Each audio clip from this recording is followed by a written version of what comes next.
नमस्कार और the deep dive में स्वागत है। आज हम गोता लगा रहे हैं अर्थशास्त्र की दुनिया में कुछ बुनियादी लेकिन ज़रूरी विचारों को समझने के लिए। जी। हमारे पास आपके साझा किए गए नोट्स हैं कंप्लीट इकोनॉमिक्स 3.0 से, जो अर्थव्यवस्था की बनावट और अलग अलग सिस्टम्स पर रोशनी डालते हैं। हाँ, ये काफी विस्तृत नोट्स हैं। तो हमारा मकसद है इन नोट्स से सबसे जरूरी बातें निकालना, वो चाबियां जो आर्थिक दुनिया के दरवाजे खोलती हैं बिना किसी भारी भरकम लेक्चर के। तो चलिए इन विचारों को खोल कर देखते हैं और समझते हैं कि ये हमारी रोजमर्रा की जिंदगी से कैसे जुड़े हैं। बिल्कुल, अर्थव्यवस्था कोई दूर की चीज नहीं है। ये हर दिन हमें प्रभावित करती है, हमारी नौकरियों से लेकर हमारी खरीदारी तक। सही कहा। इन नोट्स की मदद से हम इसके कुछ मूल सिद्धांतों को समझ सकते हैं जो हमें बेहतर आर्थिक निर्णय लेने और दुनिया को समझने में मदद कर सकते हैं। ये समझना जरूरी है ना कि कोई भी आर्थिक मॉडल एकदम सही नहीं होता, हर किसी के अपने फायदे और नुकसान होते हैं। हाँ, ये तो है। अच्छा, तो शुरुआत करते हैं अर्थशास्त्र के दो बड़े नजरियों से, माइक्रो और मैक्रो।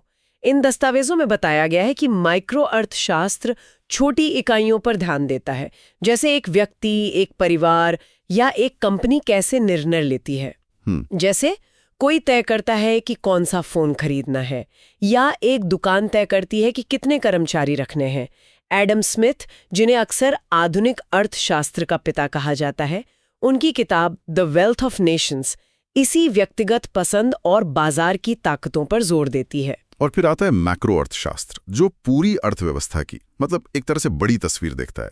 ये देशों और सरकारों के फैसलों से जुड़ा है, जैसे कि पूरे देश की कुल आय यानी सकल घरेलू उत्पाद जीडीपी। हाँ, जीडीपी तो सुनते रहते हैं। बिल्कुल। राष्ट्रीय आय, नेशनल इनकम, बेरोजगारी दर या महंगाई, इन्फ्लेशन कैसे काबू में रखी जाए।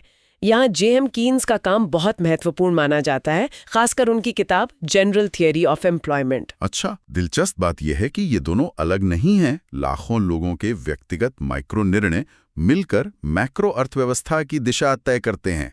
हाँ, ये तो समझ आता है। और सरकार की मैक्रो नीतियां, जैसे टैक्स बढ़ाना या घटाना, सीधे तौर पर हम जैसे व्यक्तियों और व्यवसायों के माइक्रो फैसलों पर असर डालती हैं। तो ये वो अलग अलग लेंस है एक ही चीज यानी अर्थव्यवस्था को देखने के। एक जूम इन करके देखता है, दूसरा जूम आउट करके। बिल्कुल सही समझा, एकदम सही। एक के बिना दूसरे को पूरी तरह समझना मुश्किल है। जैसे जंगल को समझने के लिए अलग अलग पेड़ों माइक्रो को भी देखना जरूरी है, और पूरे जंगल मैक्रो का नजारा भी। कौन सा नजरिया ज्यादा महत्वपूर्ण है, ये इस बात पर निर्भर करता है कि हम क्या समझने की कोशिश कर रहे हैं। ठीक है, ये स्पष्ट हुआ। अब देखते हैं कि अर्थव्यवस्थाएं असल में चलते कैसी हैं। इन नोट्स में 3 मुख्य आर्थिक प्रणालियों का जिक्र है, पूंजीवादी, समाजवादी और मिश्रित। हाँ, ये 3 मुख्य प्रकार हैं। पहले पूंजीवाद की बात करते हैं। यहाँ मुख्य विचार है निजी संपत्ति, प्राइवेट ओनरशिप, यानी जमीन, फैक्ट्री, दुकानें लोगों या कंपनियों की होती हैं। जी। इनका मुख्य लक्ष्य होता है मुनाफा कमाना, प्रॉफिट मोटिव। सिद्धांत रूप में सरकार का दखल कम से कम मिनिमल गवर्नमेंट रोल होता है। हाँ, लेज़े फेयर टाइप का आइडिया। बिल्कुल। इस सिस्टम में आर्थिक आजादी तो काफी होती है, लेकिन अक्सर आय में बड़ी असमानता, इनकम इनइक्वालिटी देखने को मिलती है। सामग्री में अमेरिका को इसका एक क्लासिक उदाहरण बताया गया है। हाँ, पूंजीवाद इस विचार पर आधारित है कि जब व्यक्ति अपने स्वार्थ के लिए काम करते हैं तो बाजार की अदृश्य शक्ति है ना, एडम स्मिथ की इनविजिबल हैंड, वो समाज के लिए भी अच्छा करती है। लेकिन इसकी आलोचना अक्सर असमानता और बाजार की विफलताओं, मार्केट फेलियर्स को लेकर होती है। अच्छा। इसके विपरीत समाजवादी प्रणाली में उत्पादन के साधनों पर समाज का या सरकार का स्वामित्व होता है। यानी सब कुछ सरकारी? हाँ, ज्यादातर। यहाँ लक्ष्य मुनाफा नहीं, बल्कि सामाजिक कल्याण, सोशल वेलफेयर और संसाधनों का समान वितरण, इक्वल डिस्ट्रीब्यूशन होता है। सरकार अर्थव्यवस्था की योजना और नियंत्रण में केंद्रीय भूमिका निभाती है। Complete government involvement. तो इसमें सरकार का रोल बहुत ज्यादा है। बहुत ज्यादा। यहाँ आर्थिक स्वतंत्रता कम होती है, लेकिन सैद्धांतिक रूप से सामाजिक सुरक्षा ज्यादा। नोट्स पूर्व सोवियत संघ, यूएसएसआर और उत्तर कोरिया का उदाहरण देते हैं। तो एक तरफ पूरी आजादी और मुनाफे पर जोर, दूसरी तरफ बराबरी और सरकारी नियंत्रण पर, और फिर इन दोनों के बीच का रास्ता है मिश्रित अर्थव्यवस्था। हाँ, जो असल में ज्यादातर देशों में पाई जाती है। इन नोट्स के मुताबिक इसमें सरकारी और निजी दोनों तरह के उद्योग साथ साथ चलते हैं, पब्लिक प्लस प्राइवेट ओनरशिप। बिल्कुल। लक्ष्य भी दोहरा होता है, मुनाफा भी कमाना है और सामाजिक कल्याण का भी ध्यान रखना है। एक संतुलन बनाने की कोशिश। हाँ, सरकार की भूमिका होती है, लेकिन पूंजीवादी देशों की तरह कम भी नहीं और समाजवादी देशों की तरह पूरी भी नहीं। आय का वितरण भी बीच का होता है, पूंजीवाद से कम असमान और आर्थिक स्वतंत्रता भी सीमित होती है। यहाँ भारत का उदाहरण दिया गया है, जो शायद दुनिया की सबसे बड़ी मिश्रित अर्थव्यवस्थाओं में से एक है। बिल्कुल, ज्यादातर देश आज असल में मिश्रित अर्थव्यवस्थाएं ही हैं, बस उनका झुकाव किसी एक तरफ ज्यादा हो सकता है। इसे ऐसे भी देख सकते हैं कि फैसले कौन ले रहा है। क्या सारे आर्थिक फैसले एक केंद्रीय प्राधिकरण सरकार ले रही है, जैसा कि समाजवाद में होता है, या फिर लाखों व्यक्ति और कंपनियां बाजार में स्वतंत्र रूप से मोल भाव करके फैसले ले रहे हैं, जैसा कि पूंजीवाद में होता है। मिश्रित अर्थव्यवस्था इन दोनों के बीच संतुलन बनाने की कोशिश करती है। यह समझना महत्वपूर्ण है कि कोई भी प्रणाली स्थिर नहीं होती। देश अपनी जरूरतों और विचारधारा के हिसाब से समय के साथ अपने आर्थिक मॉडल में बदलाव लाते रहते हैं। अच्छा, मतलब ये फिक्स नहीं होते? नहीं, बिल्कुल नहीं। ये चुनाव किसी देश के विकास के पथ, उसके सामाजिक ढांचे और नागरिकों के जीवन की गुणवत्ता को सीधे प्रभावित करता है। ये सिस्टम्स वाली बात काफी दिलचस्प है। अब एक और जरूरी वर्गीकरण पर आते हैं, जिसका जिक्र इन नोट्स में है। सार्वजनिक वस्तुएं, पब्लिक गुड्स बनाम निजी वस्तुएं, प्राइवेट गुड्स। हाँ, ये भी एक महत्वपूर्ण कॉन्सेप्ट है। पहले निजी वस्तुओं को समझते हैं, जैसे कि किसी की कार या हाथ में कॉफी का कप। ये राइवलरस होती हैं, मतलब अगर एक व्यक्ति इस्तेमाल कर रहा है तो कोई और उसी समय उसी चीज का इस्तेमाल नहीं कर सकता। सही। और ये एक्सक्लूडेबल भी है, यानी आप दूसरों को इसका इस्तेमाल करने से रोक सकते हैं। बिना पैसे दिए कॉफी नहीं मिलेगी। नोट्स बताते हैं कि ये आमतौर पर बाजार में खरीदी बेची जाती हैं और इनकी कुछ सीमांत लागत होती है, यानी हर एक और कप कॉफी बनाने में कुछ अतिरिक्त खर्च आता है। सही कहा। अब सार्वजनिक वस्तुओं को देखें तो वे बिल्कुल उलट हैं। ये नॉन राइवलर्स हैं, यानी एक व्यक्ति के इस्तेमाल से दूसरे के लिए उसकी उपलब्धता कम नहीं होती। सोचिए राष्ट्रीय रक्षा के बारे में। हाँ। या एक लाइट हाउस की रोशनी के बारे में। एक जहाज की रोशनी देखने से दूसरे जहाज के लिए रोशनी कम नहीं होती। अच्छा। और ये नॉन एक्सक्लूडेबल भी हैं, यानी आप आसानी से किसी को इनका लाभ लेने से रोक नहीं सकते। आप किसी नागरिक को राष्ट्रीय रक्षा के फायदे से बाहर नहीं कर सकते, भले ही उसने टैक्स दिया हो या नहीं। हाँ, ये तो है। इसी वजह से, जैसा कि नोट्स में इशारा किया गया है, इन्हें अक्सर सरकार द्वारा प्रदान किया जाता है, क्योंकि निजी कंपनियां इनसे सीधे मुनाफा नहीं कमा सकती। इनकी सीमांत लागत शून्य मानी जाती है।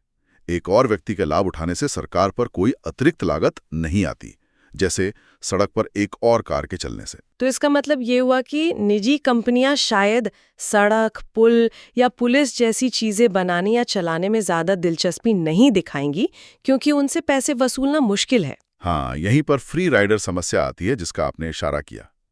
लोग बिना भुगतान किए इन सेवाओं का लाभ उठाना चाहेंगे, क्योंकि उन्हें रोका नहीं जा सकता। अच्छा, फ्री राइडर। हाँ, इसलिए सरकार टैक्स लगाकर इन सार्वजनिक वस्तुओं और सेवाओं का वित्त पोषण करती है। हालांकि कौन सी चीज सार्वजनिक है और कौन सी निजी, यह रेखा हमेशा साफ नहीं होती। जैसे शिक्षा या स्वास्थ्य सेवाएं, क्या ये पूरी तरह से सार्वजनिक होनी चाहिए या इनमें निजी क्षेत्र की भी भूमिका हो सकती है? यह अक्सर बड़ी राजनीतिक और आर्थिक बहस का मुद्दा होता है। ये अंतर समझना वाकई जरूरी है। चलिए अब अर्थव्यवस्था के अलग अलग हिस्सों यानी क्षेत्रों पर बात करते हैं। यहाँ जानकारी काफी परतदार लगती है। जी, अर्थव्यवस्था के अलग अलग अंग कह सकते हैं इन्हें। नोट्स के अनुसार अर्थव्यवस्था को मुख्य तौर पर 3 क्षेत्रों में बांटा जाता है: प्राथमिक, द्वितीयक और तृतीयक। प्राथमिक क्षेत्र, प्राइमरी सेक्टर, वो है जो सीधे प्रकृति पर निर्भर है। इसमें खेती, मछली पकड़ना, जंगल से लकड़ी काटना और जमीन से खनिज निकालना जैसी चीजें आती हैं। हाँ, मतलब बिल्कुल रॉ मटेरियल वाला सेक्टर। इन्हें अक्सर रेड कॉलर जॉब्स कहा जाता है। शायद प्रकृति से सीधे जुड़ाव के कारण भारत जैसे देशों में, जहां कृषि का लंबा इतिहास है, ये क्षेत्र पारंपरिक रूप से बहुत महत्वपूर्ण रहा है। बिल्कुल, ये अर्थव्यवस्था की नींव है, जहां से कच्चा माल आता है। इसके बाद आता है द्वितीयक क्षेत्र, सेकेंडरी सेक्टर, जिसे औद्योगिक या विनिर्माण क्षेत्र, मैन्युफैक्चरिंग सेक्टर भी कहते हैं। हाँ, इंडस्ट्री वाला। बिल्कुल, इसका काम है प्राथमिक क्षेत्र से मिले कच्चे माल को तैयार माल में बदलना। सोचिए, कपास से कपड़ा बनाना, लोहे से कार बनाना या गेहूं से बिस्कुट बनाना। इसमें सभी तरह के कारखाने, मैन्युफैक्चरिंग, प्रोसेसिंग यूनिट्स, निर्माण कार्य, कंस्ट्रक्शन, बिजली उत्पादन, इलेक्ट्रिसिटी जनरेशन शामिल हैं।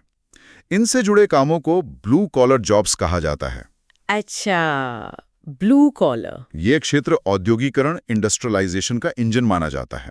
जैसा कि नोट्स चीन के उदाहरण से बताते हैं कि कैसे इस क्षेत्र ने वहां तेज आर्थिक विकास में मदद की। और यहीं पर भारत की कहानी थोड़ी अलग हो जाती है, जैसा कि इन नोट्स में इशारा किया गया है। ऐसा लगता है कि भारत ने द्वितीय क्षेत्र के पूरी तरह विकसित होने से पहले ही तृतीय क्षेत्र, टर्शियरी सेक्टर की तरफ एक बड़ी छलांग लगा दी। हाँ, ये एक बहुत ही महत्वपूर्ण बिंदु है। ये तृतीय क्षेत्र, जिसे सेवा क्षेत्र, सर्विस सेक्टर भी कहते हैं, अमूर्त चीजें प्रदान करता है जिन्हें आप छू नहीं सकते, जैसे शिक्षा, टीचिंग, स्वास्थ्य सेवाएं, health care, banking, software development, परिवहन, ट्रांसपोर्ट, मनोरंजन, एंटरटेनमेंट और खुदरा व्यापार, रिटेल। इन्हें व्हाइट कॉलर जॉब से जोड़ा जाता है। हाँ, ये एक दिलचस्प और कुछ हद तक अनोखी बात है। ज्यादातर विकसित अर्थव्यवस्थाओं का सफर प्राइमरी से द्वितीयक और फिर तृतीय क्षेत्र की ओर धीरे धीरे हुआ है। भारत का द्वितीय क्षेत्र को पूरी तरह विकसित किए बिना सेवा क्षेत्र पर ज्यादा निर्भर हो जाना, इसके अपने फायदे और नुकसान दोनों हैं। आईटी और सेवा निर्यात में हमें फायदा मिला, लेकिन विनिर्माण क्षेत्र, जो पारंपरिक रूप से बड़ी संख्या में कम कुशल श्रमिकों के लिए रोजगार पैदा करता है, उतना मजबूत नहीं हो पाया। तो मतलब नौकरियां उतनी नहीं बनी। हाँ, खासकर उस तरह की नौकरियां जो बहुत बड़ी संख्या में लोगों को कृषि से बाहर निकाल सकें। इसका असर रोजगार की गुणवत्ता और मात्रा दोनों पर पड़ता है।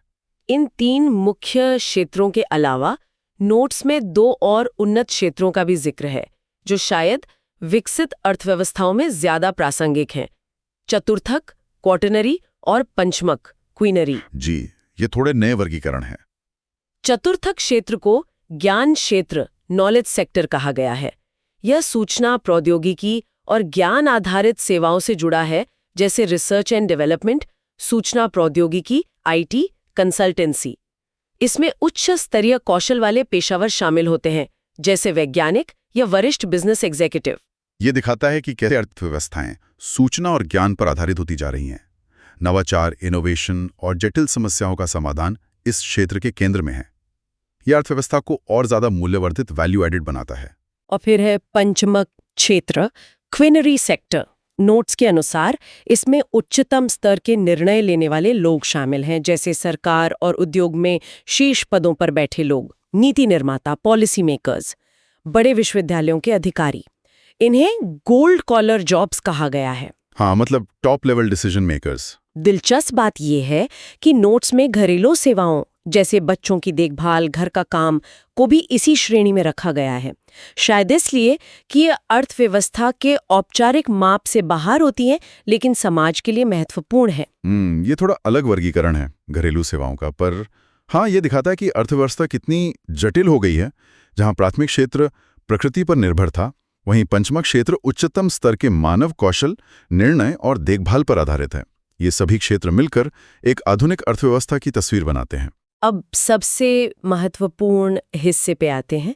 भारत के संदर्भ में इन क्षेत्रों का क्या मतलब है?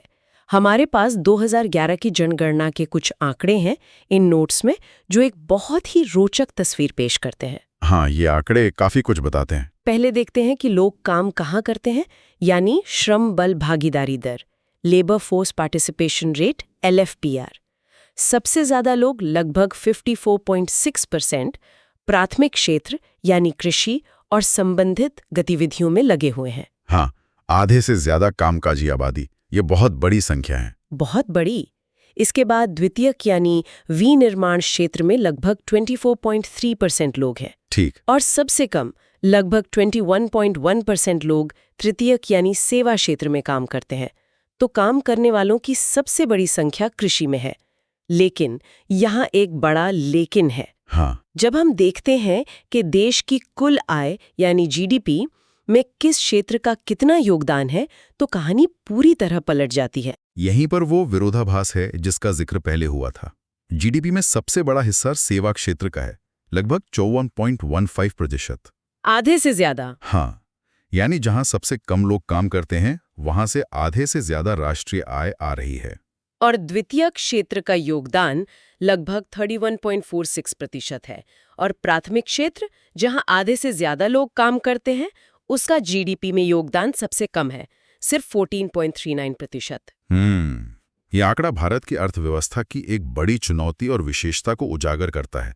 हमारी ज्यादातर आबादी कम उत्पादकता वाले कृषि क्षेत्र में फंसी हुई है। हाँ, जबकि उच्च उत्पादकता वाला सेवा क्षेत्र उतनी नौकरियां पैदा नहीं कर पा रहा है जितनी जरूरत है। द्वितीय क्षेत्र, जो इन दोनों के बीच एक पुल का काम कर सकता था और बड़ी संख्या में रोजगार दे सकता था, वो उम्मीद के मुताबिक विकसित नहीं हुआ। तो ये एक तरह का असंतुलन है। बिल्कुल, एक बड़ा संरचनात्मक असंतुलन। इसका सीधा असर आय असमानता, गरीबी और क्षेत्रीय असंतुलन पर पड़ता है। ये सवाल खड़ा करता है कि क्या भारत बिना मजबूत औद्योगिक आधार के केवल सेवा क्षेत्र के दम पर सतत और समावेशी विकास हासिल कर सकता है? ये तो सोचने वाली बात है। तो संक्षेप में आज हमने देखा कि अर्थशास्त्र को माइक्रो और मैक्रो नजरिए से देखा जा सकता है। जी। हमने 3 मुख्य आर्थिक प्रणालियों, पूंजीवादी, समाजवादी और मिश्रित की विशेषताओं और उनके पीछे के विचारों को समझा। हाँ, उनके फर्क को समझा। हमने सार्वजनिक और निजी वस्तुओं के बीच के जरूरी अंतर को जाना और देखा कि क्यों कुछ चीजें सरकार प्रदान करती है। और फिर हमने अर्थव्यवस्था के 5 क्षेत्रों, प्राथमिक से पंचमक तक को समझा और भारत के संदर्भ में एक महत्वपूर्ण विरोधाभास देखा। जी। रोजगार और जीडीपी योगदान में भारी अंतर अपने वित्तीय निर्णयों को बेहतर ढंग से समझने में मदद करती हैं। ये सिर्फ अकादमिक चर्चा नहीं है, ये हमारे आसपास की दुनिया को समझने का एक फ्रेमवर्क है, एक ढांचा है। सही कहा। और जैसा कि हम हमेशा करते हैं, एक सवाल या विचार सोचने के लिए छोड़ जाते हैं। आज की चर्चा से ये स्पष्ट है कि भारत का आर्थिक विकास पथ थोड़ा अनोखा रहा है, खासकर द्वितीय क्षेत्र को लांघकर सेवा क्षेत्र में छलांग लगाने के मामले में। हाँ, ये लीप फ्रॉगिंग वाली बात। हाँ, रोजगार और जीडीपी योगदान के बीच जो असंतुलन हमने देखा, उसके मद्देनजर भविष्य में भारत के लिए स्थायी विकास और अच्छी गुणवत्ता वाली नौकरियां बनाने का रास्ता क्या हो सकता है? क्या केवल सेवा क्षेत्र इस चुनौती का सामना कर सकता है, या फिर मेक इन इंडिया जैसे प्रयासों के जरिए विनिर्माण क्षेत्र को मजबूत करना ज्यादा जरूरी है? ये एक बहुत बड़ा सवाल। नमस्कार, इस पर जरूर आज हम सोचिएगा। अर्थव्यवस्था की दुनिया में थोड़ी गहराई में उतर रहे हैं, उन शब्दों और कॉन्सेप्ट्स को समझने के लिए जो अक्सर अखबारों में, न्यूज में छाए रहते हैं, पर कई बार सच कहूं तो सिर के ऊपर से निकल जाते हैं। हाँ, जैसे जीडीपी, जीएनपी, राष्ट्रीय आय वगैरह। बिल्कुल। तो हमारे पास इस विषय पर कुछ नोट्स और कुछ आर्थिक अवधारणाओं के अंश हैं और हमारा इरादा है कि इन्हें एकदम आसान भाषा में खोल कर रखें ताकि सब कुछ साफ हो जाए। बिल्कुल, और ये जरूरी भी है क्योंकि ये शब्द सुनने में भले ही भारी लगे, पर असल में ये किसी भी देश के आर्थिक नब्ज को पकड़ने का तरीका है। अच्छा, कैसे? ये बताते हैं कि देश कितना कमा रहा है, कैसे कमा रहा है और क्या ये कमाई सच में बढ़ भी रही है या नहीं। और मजेदार बात यह है कि इन नंबरों के पीछे ना एक पूरी कहानी छिपी होती है, उसे समझना जरूरी है। तो चलिए सबसे पहले शब्द से शुरू करते हैं, राष्ट्रीय आय या नेशनल इनकम। ये है क्या? सुनने में तो लगता है भाई देश की कुल कमाई। क्या ये इतना सीधा है? देखिए, आम भाषा में तो यही मतलब निकालते हैं, लेकिन जब अर्थशास्त्री इसकी बात करते हैं तो राष्ट्रीय आय का एक बहुत स्पेसिफिक मतलब होता है। साधन लागत पर शुद्ध राष्ट्रीय उत्पाद, मतलब net national product at factor cost, NNP at FC कहते हैं इसे। बाप रे, NNP एट FC, ये तो और उलझा दिया आपने। नहीं, हम इस पर धीरे धीरे आएंगे, खोलेंगे इसको। पर हाँ, मूल विचार यही है कि ये देश की कुल कमाई का एक माप है। इससे पता चलता है कि अर्थव्यवस्था कैसी चल रही है और ये हमें देशों के बीच तुलना करने में भी मदद करता है, जैसे भारत, अमेरिका, चीन, इनकी आर्थिक तरक्की कैसी है। ठीक है। तो शुरुआत करते हैं उस शब्द से जो सबसे ज्यादा सुनने में आता है, GDP, सकल घरेलू उत्पाद, ग्रॉस डोमेस्टिक प्रोडक्ट। मैंने नोट्स में पढ़ा इसे शायद 1930s में साइमन कुजनेट्स ने विकसित किया था। हाँ, बिल्कुल। जीडीपी सबसे कॉमन पैमाना है। आप ऐसे सोचिए, एक देश है, उसकी जो भौगोलिक सीमाएं हैं, उसके अंदर एक साल में, भारत में ये साल 1 अप्रैल से 31 मार्च तक होता है। अच्छा। जितनी भी अंतिम वस्तुएं और सेवाएं बनी, अंतिम, हाँ, फाइनल गुड्स एंड सर्विसेज, उन सब का जो बाजार मूल्य है, मार्केट वैल्यू, उसे जोड़ दिया जाए तो वो जीडीपी है। यहाँ ये अंतिम शब्द बहुत महत्वपूर्ण है। अंतिम क्यों? मतलब जो सीधे उपभोक्ता तक पहुंचता है। बिल्कुल। मान लीजिए एक किसान ने गेहूं उगाया, फिर एक मिल वाले ने वो गेहूं खरीदा और उसका आटा बनाया, फिर एक बेकरी वाले ने वो आटा खरीदा और उसकी ब्रेड बनाई। तो जीडीपी में हम सिर्फ उस ब्रेड की कीमत गिनेंगे। अच्छा, गेहूं और आटे की नहीं? नहीं, क्योंकि अगर हम गेहूं, आटा और ब्रेड तीनों की कीमत जोड़ देंगे तो गेहूं की कीमत 3 बार जुड़ जाएगी, आटे की 2 बार। इसे कहते हैं दोहरी गिनती या डबल काउंटिंग। हाँ, ये तो गड़बड़ हो जाएगी। बिल्कुल। तो इसी डबल काउंटिंग से बचने के लिए सिर्फ अंतिम वस्तुओं और सेवाओं को गिना जाता है। ये तो बड़ा दिलचस्प पॉइंट है। और आपने कहा देश की सीमाओं के भीतर। इसका मतलब अगर कोई विदेशी कंपनी, मान लीजिए कोई अमेरिकन कंपनी, भारत में फैक्ट्री लगाकर कुछ बनाती है, तो वो उत्पादन भारत के जीडीपी में जुड़ेगा? हाँ, बिल्कुल। जीडीपी लोकेशन देखता है, नागरिकता नहीं। अगर उत्पादन भारत की जमीन पर हो रहा है तो वो भारत का जीडीपी है, चाहे उसे कोई भारतीय कंपनी बनाए या विदेशी। ओके। और ये सारा उत्पादन मुमकिन कैसे होता है? वो होता है उत्पादन के कारकों से, फैक्टर्स ऑफ प्रोडक्शन जिन्हें कहते हैं। जमीन, मजदूर, पूंजी और उद्यमी।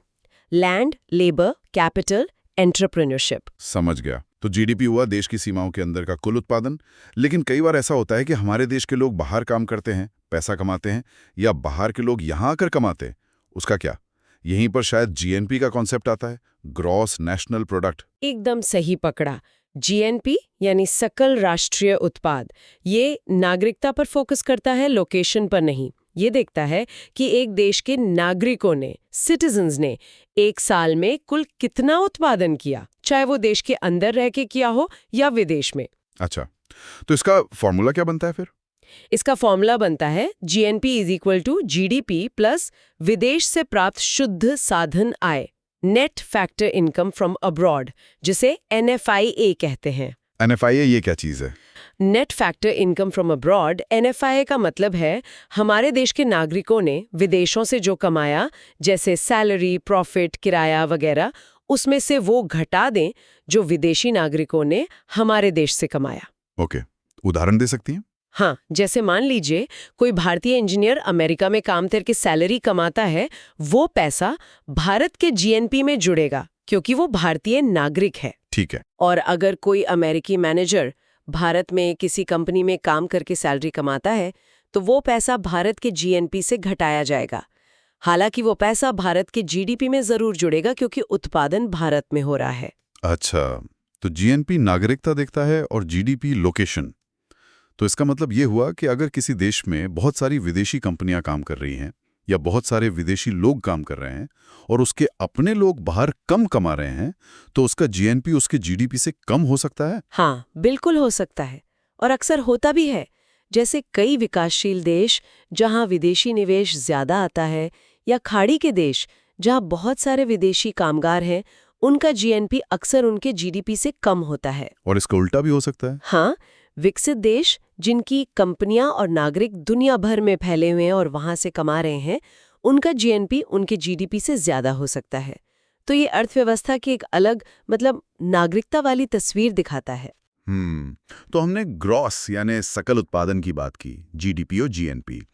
लेकिन जब उत्पादन होता है तो मशीनें घिसती हैं, इमारतें पुरानी होती हैं, टेक्नोलॉजी पुरानी बढ़ जाती है। इस घिसावट का क्या? बहुत अच्छा सवाल है। यहीं पर नेट यानी शुद्ध अवधारणाएं आती हैं। देखिए, ग्रॉस का मतलब है कुल, लेकिन उत्पादन करने में कुछ पूंजी खर्च हो जाती है, घिस जाती है। इसे अर्थशास्त्र में कहते हैं मूल्यह्रास या डेप्रिसिएशन। डेप्रिसिएशन मतलब वैल्यू कम होना। हाँ, समय के साथ संपत्ति के मूल्य में कमी। तो जब हम ग्रॉस आंकड़े में से ये डेप्रिसिएशन घटा देते हैं तो हमें नेट आंकड़ा मिलता है।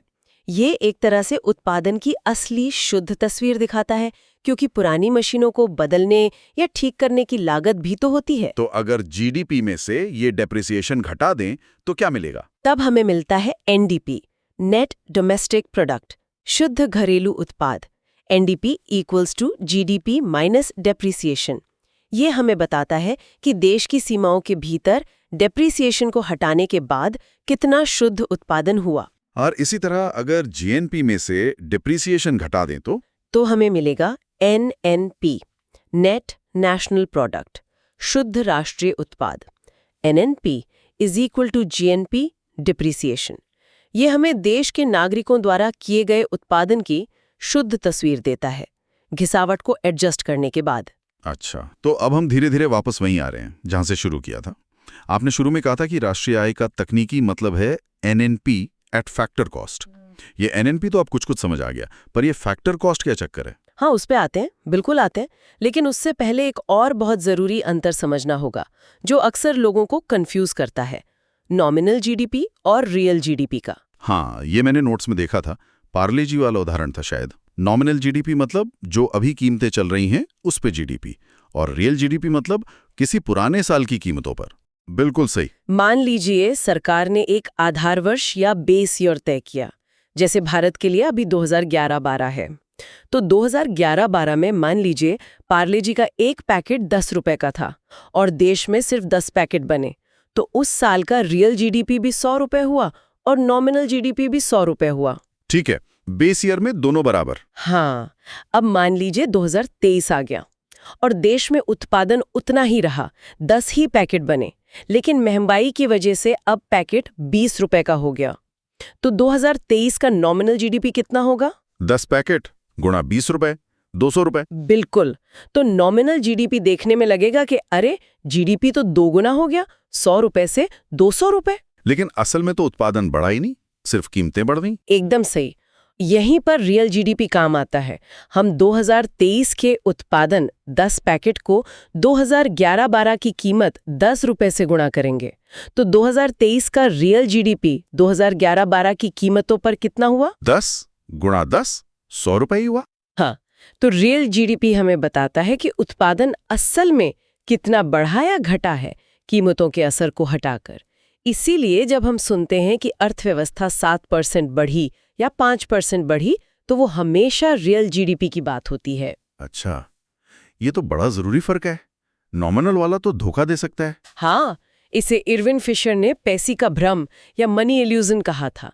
हमें लगता है हमारी कमाई या देश की कमाई बढ़ गई, पर असल में ज्यादातर बढ़ोतरी सिर्फ महंगाई की वजह से होती है, असल उत्पादन की वजह से नहीं। तो ये जो नॉमिनल और रियल जीडीपी का अंतर है, क्या इसी से महंगाई का पता चलता है? हाँ, इसके लिए एक टूल इस्तेमाल होता है जिसे जीडीपी डिफ्लेटर कहते हैं, स्फीति अपस्फीति कारक। इसका फॉर्मूला है = नॉमिनल जीडीपी रियल जीडीपी × 100। अगर ये 100 से ज्यादा आता है तो इसका मतलब है कि आधार वर्ष की तुलना में कीमतें बढ़ी हैं। ये पूरी अर्थव्यवस्था के लिए औसत महंगाई का एक माप देता है। ये सब तो ठीक है, पर सवाल यह है कि ये जीडीपी गिना कैसे जाता है? मतलब इतनी सारी चीजें बन रही हैं, इतनी सेवाएं दी जा रही हैं, कोई एक तरीका है? हमारे स्रोतों में 3 तरीकों का जिक्र था। हाँ, जीडीपी को कैलकुलेट करने के 3 मुख्य तरीके हैं और अच्छी बात यह है कि सैद्धांतिक रूप से तीनों से एक ही नतीजा आना चाहिए। अच्छा, कौन से? पहला है उत्पादन विधि, जिसे वैल्यू एडेड मेथड भी कहते हैं।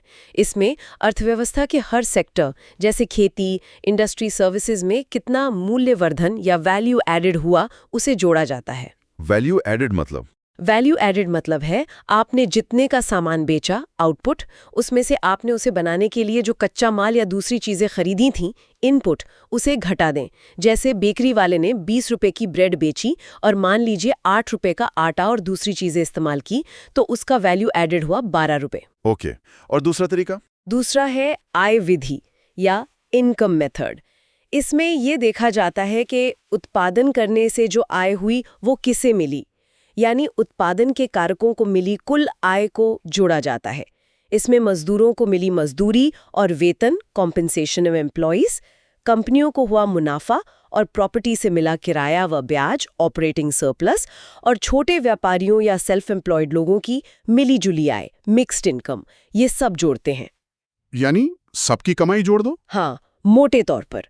और तीसरा है व्यय विधि या एक्सपेंडिचर मेथड। इसमें ये देखते हैं कि अर्थव्यवस्था में कुल खर्च कितना हुआ, किसने किया। खर्च कौन खर्च करता है? इसका एक मशहूर फॉर्मूला है, C+G+I+XM। C मतलब है हम और आप जैसे लोगों का निजी उपभोग खर्च, प्राइवेट कंजम्पशन। G मतलब है सरकार का खर्च, government consumption and investment. I मतलब है बिजनेस का निवेश खर्च, ग्रॉस कैपिटल फॉर्मेशन, इन्वेस्टमेंट, जैसे नई मशीनें खरीदना, फैक्ट्री बनाना। और एक्सएम मतलब है निर्यात, एक्सपोर्ट्स में से आयात, इंपोर्ट्स घटाकर, यानी शुद्ध निर्यात, नेट एक्सपोर्ट्स। बाप रे, ये तो वाकई काफी जटिल लगता है। मतलब इन तीनों तरीकों से एक ही नंबर आना चाहिए। भारत में ये सब कैलकुलेशन कौन करता है? स्रोत में शायद सीएसओ लिखा गया, पर मुझे लगता है अब नाम बदल गया है। हाँ, आपने सही ध्यान दिया। स्रोत शायद थोड़ा पुराना हो सकता है। पहले ये काम केंद्रीय सांख्यिकी कार्यालय सीएसओ करता था, लेकिन कुछ साल पहले सीएसओ और राष्ट्रीय नमूना सर्वेक्षण कार्यालय एनएसएसओ को मिलाकर एक नई संस्था बना दी गई है, राष्ट्रीय सांख्यिकी कार्यालय। एनएसओ? हाँ, एनएसओ, नेशनल स्टैटिस्टिकल ऑफिस। तो अब भारत में जीडीपी और राष्ट्रीय आय के जो भी आंकड़े आते हैं वो एनएसओ जारी करता है, और ये सांख्यिकी और कार्यक्रम कार्यान्वयन मंत्रालय यानी मॉस्पी के तहत काम करता है। और जैसा हमने बात की, फिलहाल आधार वर्ष 2011-12 इस्तेमाल हो रहा है। ठीक है, तो GDP, GNP, NNP, real, nominal, ये सब तो हुआ, लेकिन इनके अलावा भी तो कुछ और आंकड़े होते हैं जिनसे देश की आर्थिक सेहत का अंदाजा लगता है। जैसे एक टर्म बहुत सुनते हैं, प्रति व्यक्ति आय, पर कैपिटा इनकम। हाँ, प्रति व्यक्ति आय एक बहुत सीधा सा कैलकुलेशन है। आप देश की राष्ट्रीय आय, नेशनल इनकम को लीजिए और उसे देश की कुल जनसंख्या, पॉपुलेशन से भाग दे दीजिए। National income population. हाँ, ये हमें एक औसत आय का अंदाजा देता है कि भाई औसतन एक व्यक्ति कितना कमा रहा है। ये तुलना करने में काम आता है कि किस देश के लोग औसतन ज्यादा अमीर हैं। लेकिन इसमें भी कोई पेच है? हाँ, इसमें एक बहुत बड़ी कमी है। ये आय के वितरण की असमानता को पूरी तरह छुपा लेता है। मतलब हो सकता है कि देश की औसत आय तो बहुत ज्यादा दिखे, लेकिन असलियत ये हो कि सारी दौलत कुछ चंद लोगों के पास हो और ज्यादातर आबादी गरीब हो। औसत तो फिर भी ज्यादा दिखेगा। तो पर कैपिटा इनकम जीवन स्तर का सिर्फ एक मोटा मोटा अंदाजा देता है, पूरी सच्चाई नहीं बताता। ये बात तो है। अच्छा, एक और टर्म था नोट्स में, पीपीपी, क्रय शक्ति समता, परचेजिंग पावर पैरिटी। इसमें लिखा था कि पीपीपी के हिसाब से भारत दुनिया की तीसरी सबसे बड़ी अर्थव्यवस्था है, जबकि अगर हम सामान्य जीडीपी को डॉलर में बदलें तो शायद 5वीं या 6ठी। ये कैसे? हाँ, पीपीपी एक बहुत दिलचस्प कॉन्सेप्ट है। ये कहता है कि अलग अलग देशों की करेंसी की तुलना सिर्फ मार्केट एक्सचेंज रेट पर नहीं करनी चाहिए, बल्कि इस आधार पर करनी चाहिए कि उन करेंसी में समान चीजें खरीदने की कितनी ताकत है। समझ नहीं आया, थोड़ा आसान करेंगे? बिल्कुल। मान लीजिए एक जैसा बर्गर है, वो अमेरिका में $5 का मिलता है और बिल्कुल वैसा ही बर्गर भारत में 150 रुपए का मिलता है। तो पीपीपी के हिसाब से उस बर्गर को खरीदने के लिए $5 = 150 रुपए हुए, यानी $1 बराबर 30 रुपए हुआ उस खास बर्गर के लिए। लेकिन मार्केट में तो एक्सचेंज रेट $1 का 80-85 चल रहा होता है। हाँ, यही फर्क है। पीपीपी एक्सचेंज रेट अक्सर मार्केट एक्सचेंज रेट से अलग होता है। पीपीपी ये देखता है कि एक टोकरी सामान, basket of goods and services, खरीदने के लिए अलग-अलग देशों में कितनी लोकल करेंसी लगती है। तो पीपीपी के हिसाब से भारत की रैंक बेहतर होने का मतलब है कि भारत में चीजें अमेरिका के मुकाबले सस्ती हैं। बिल्कुल। इसका मतलब है कि भारत में जीवन यापन की लागत, कॉस्ट ऑफ लिविंग, कम है। आपके 100 रुपए भारत में अमेरिका के $100 से कहीं ज्यादा सामान और सेवाएं खरीद सकते हैं अगर हम पीपीपी एक्सचेंज रेट का इस्तेमाल करें। अच्छा, तो जब हम देशों के जीवन स्तर की तुलना करते हैं तब पीपीपी ज्यादा सही तस्वीर दिखाता है। हाँ, कई अर्थशास्त्री मानते हैं कि जीवन स्तर की तुलना के लिए पीपीपी पर आधारित जीडीपी या प्रति व्यक्ति आय ज्यादा बेहतर पैमाना है, क्योंकि ये कीमतों के अंतर को एडजस्ट कर देता है। ये दिखाता है कि सिर्फ डॉलर वाली जीडीपी देखने से भारत जैसी अर्थव्यवस्थाएं असल में जितनी बड़ी हैं उससे छोटी दिख सकती हैं। वाह, ये तो वाकई आंखें खोलने वाली बात है। अच्छा, अब वापस जरा आय की अवधारणाओं पर आते हैं। हमने राष्ट्रीय आय NNP@FC की बात की थी, लेकिन जो पैसा असल में लोगों के हाथ में आता है खर्च करने के लिए, वो तो शायद कुछ और होता है।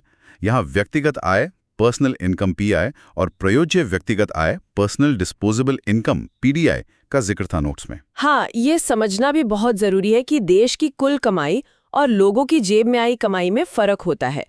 पर्सनल इनकम PI वो कुल पैसा है जो एक साल में देश के सभी व्यक्तियों और परिवारों को वास्तव में मिलता है।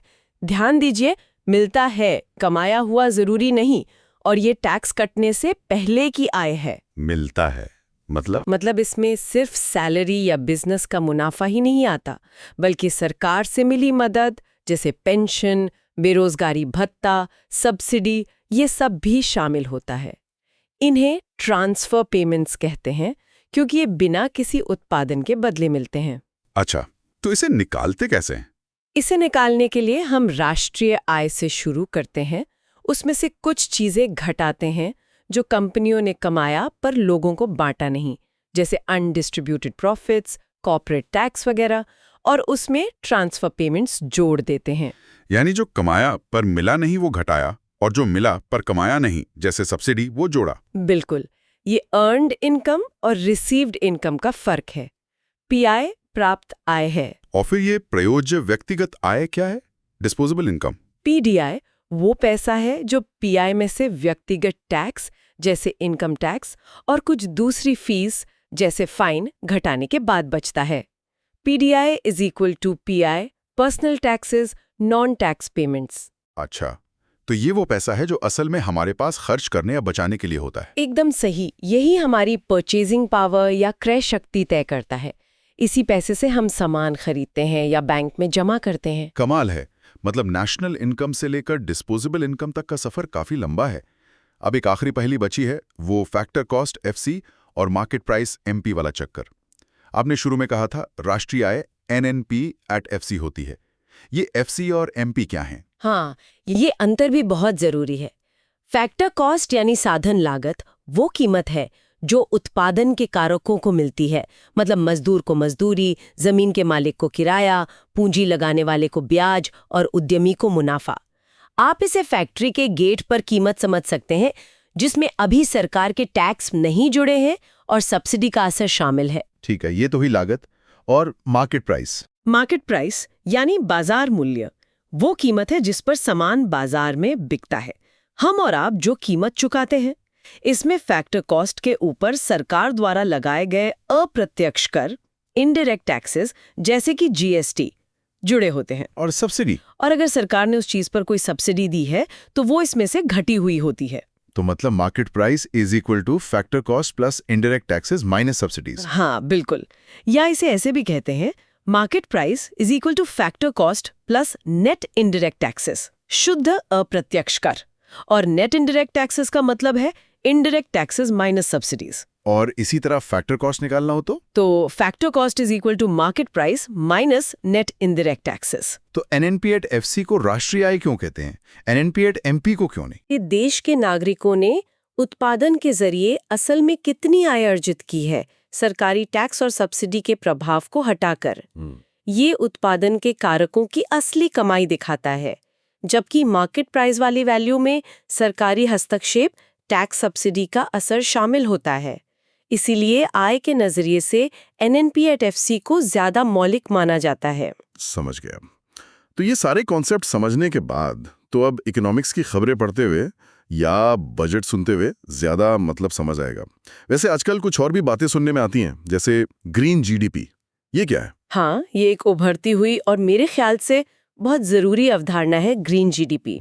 इसका मूल विचार ये है कि जब हम जीडीपी मापते हैं तो हम सिर्फ उत्पादन देखते हैं, लेकिन उस उत्पादन को करने में पर्यावरण को जो नुकसान पहुंचता है, जैसे प्रदूषण या जंगल कटना। हाँ बिल्कुल, प्रदूषण, प्राकृतिक संसाधनों का खत्म होना जैसे पानी, खनिज, जैव विविधता का नुकसान, इन सब की एक आर्थिक लागत होती है।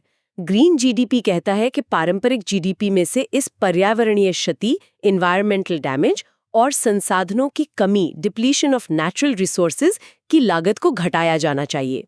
तो ये क्यों जरूरी है? क्योंकि पारंपरिक जीडीपी हमें विकास की एक अधूरी और कभी-कभी भ्रामक तस्वीर दिखाता है। हो सकता है जीडीपी तेजी से बढ़ रहा हो, लेकिन अगर वो पर्यावरण की कीमत पर हो रहा है तो क्या वो तरक्की वाकई टिकाऊ, सस्टेनेबल है? ग्रीन जीडीपी हमें हमारी आर्थिक गतिविधियों की असली लागत बताने की कोशिश करता है। क्या कोई देश इसे अपनाता है? कुछ देशों ने प्रयोग किए हैं, लेकिन इसे व्यापक रूप से अपनाना मुश्किल है क्योंकि पर्यावरण के नुकसान की कीमत लगाना बहुत जटिल काम है। पर यह बहस बहुत जरूरी है। हमारे स्रोतों में यह भी था कि अगर भारत जैसे विकासशील देश अपना ग्रीन जीडीपी निकालें तो शायद उनकी विकास दर पारंपरिक जीडीपी से काफी कम दिखे। सोचने वाली बात है। एक और टर्म था, संभावित जीडीपी या पोटेंशियल जीडीपी। हाँ, पोटेंशियल जीडीपी ये वो अधिकतम उत्पादन का स्तर है जो कोई अर्थव्यवस्था अपने सभी संसाधनों जैसे मजदूर, मशीनें, फैक्ट्री का पूरी क्षमता से और टिकाऊ तरीके से, मतलब बिना महंगाई को बहुत ज्यादा भड़काए, इस्तेमाल करके हासिल कर सकती है। ये एक तरह से अर्थव्यवस्था की क्षमता है। और अगर असली जीडीपी इससे कम हो तो? जब एक्चुअल जीडीपी इस पोटेंशियल जीडीपी से कम होता है तो उस अंतर को मंदी का अंतर या रिसेशनरी गैप कहते हैं।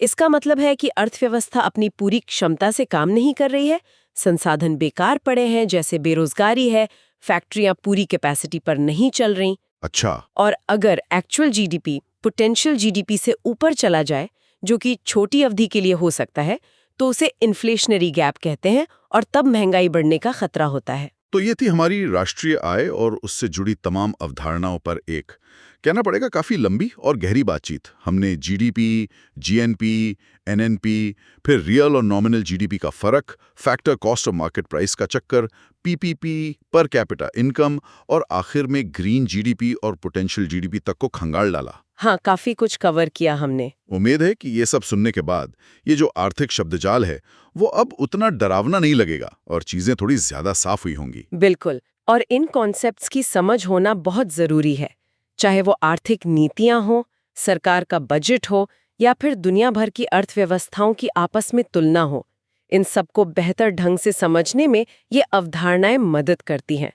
ये सिर्फ किताबी बातें नहीं है, ये हमारी रोजमर्रा की जिंदगी को प्रभावित करने वाली चीजों को मापने और समझने के तरीके हैं। हाँ, हालांकि जैसा हमने बीच में बात भी की, हर माप की अपनी सीमाएं हैं। बिल्कुल, कोई भी एक नंबर पूरी कहानी नहीं बता सकता। और यहीं पर मैं आज की बातचीत खत्म करते हुए एक विचार छोड़ना चाहूंगा।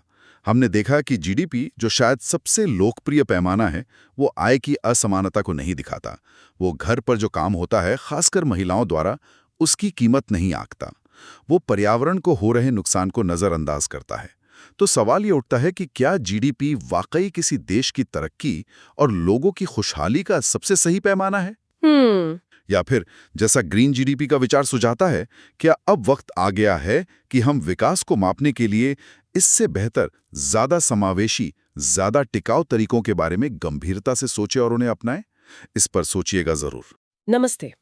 आज हम गोता लगा रहे हैं अर्थव्यवस्थाओं की कुछ बहुत ही बुनियादी लेकिन बेहद महत्वपूर्ण अवधारणाओं में। जी। ये वो आइडियाज हैं जिन पर पूरी इकोनॉमिक मशीन एक तरह से टिकी हुई है। बिल्कुल, नींव कह सकते हैं। हाँ, नींव। हमारे पास अर्थशास्त्र की एक किताब के कुछ हिस्से हैं और आज हम कोशिश करेंगे इनसे ये समझने की कि भाई पैसा, सामान, सेवाएं, ये सब अर्थव्यवस्था में घूमते कैसे हैं। देश की कमाई या जिसे राष्ट्रीय आय कहते हैं, उसे नापा कैसे जाता है। और कुछ खास शब्द हैं जैसे फाइनल गुड्स या इंटरमीडिएट गुड्स, स्टॉक, फ्लो, इनका असल मतलब क्या है। सही, ये शब्द अक्सर सुनने में आते हैं। हाँ, तो आज इन्हीं समझने की कोशिश है।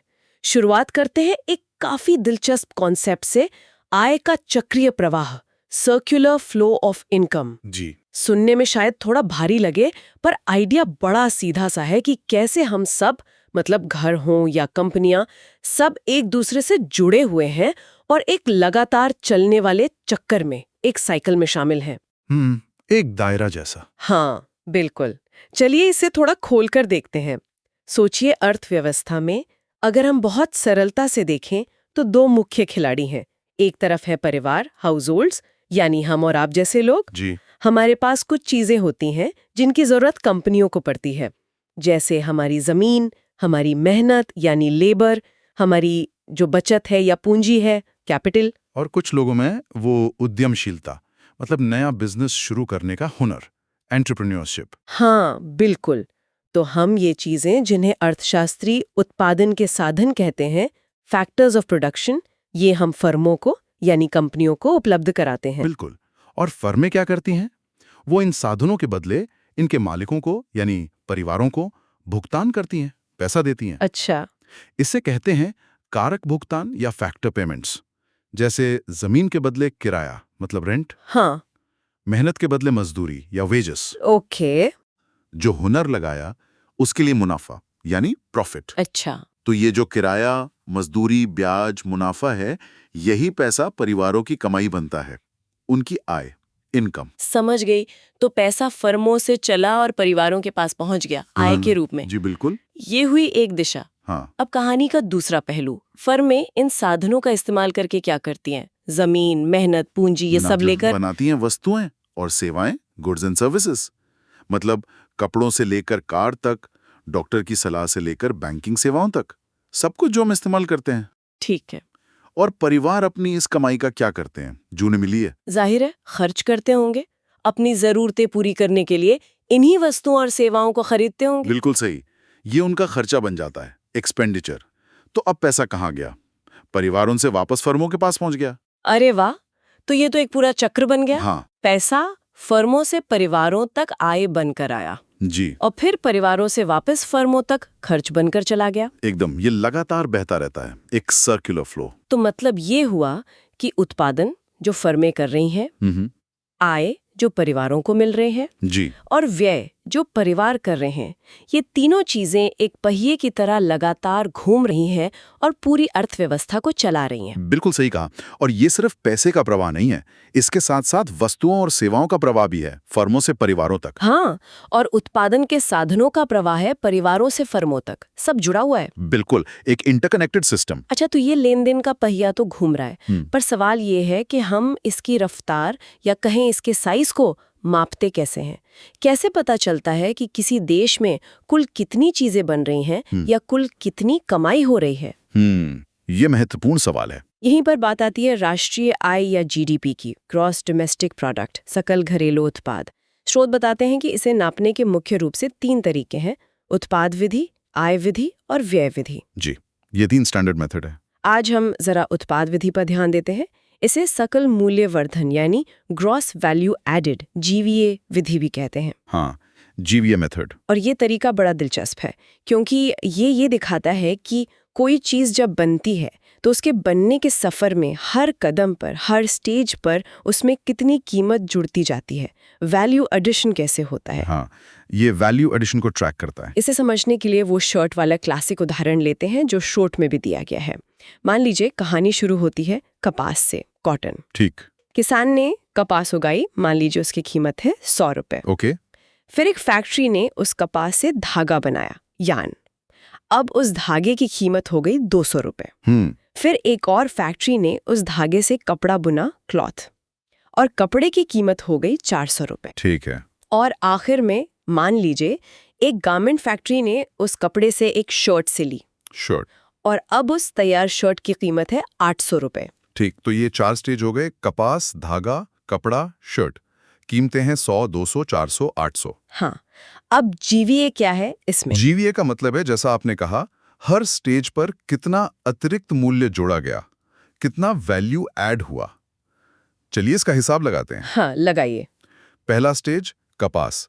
यहां शुरुआत हुई तो मान लीजिए पूरा 100 रुपए का मूल्य यहीं बना, तो वैल्यू एडेड हुआ 100 रुपया।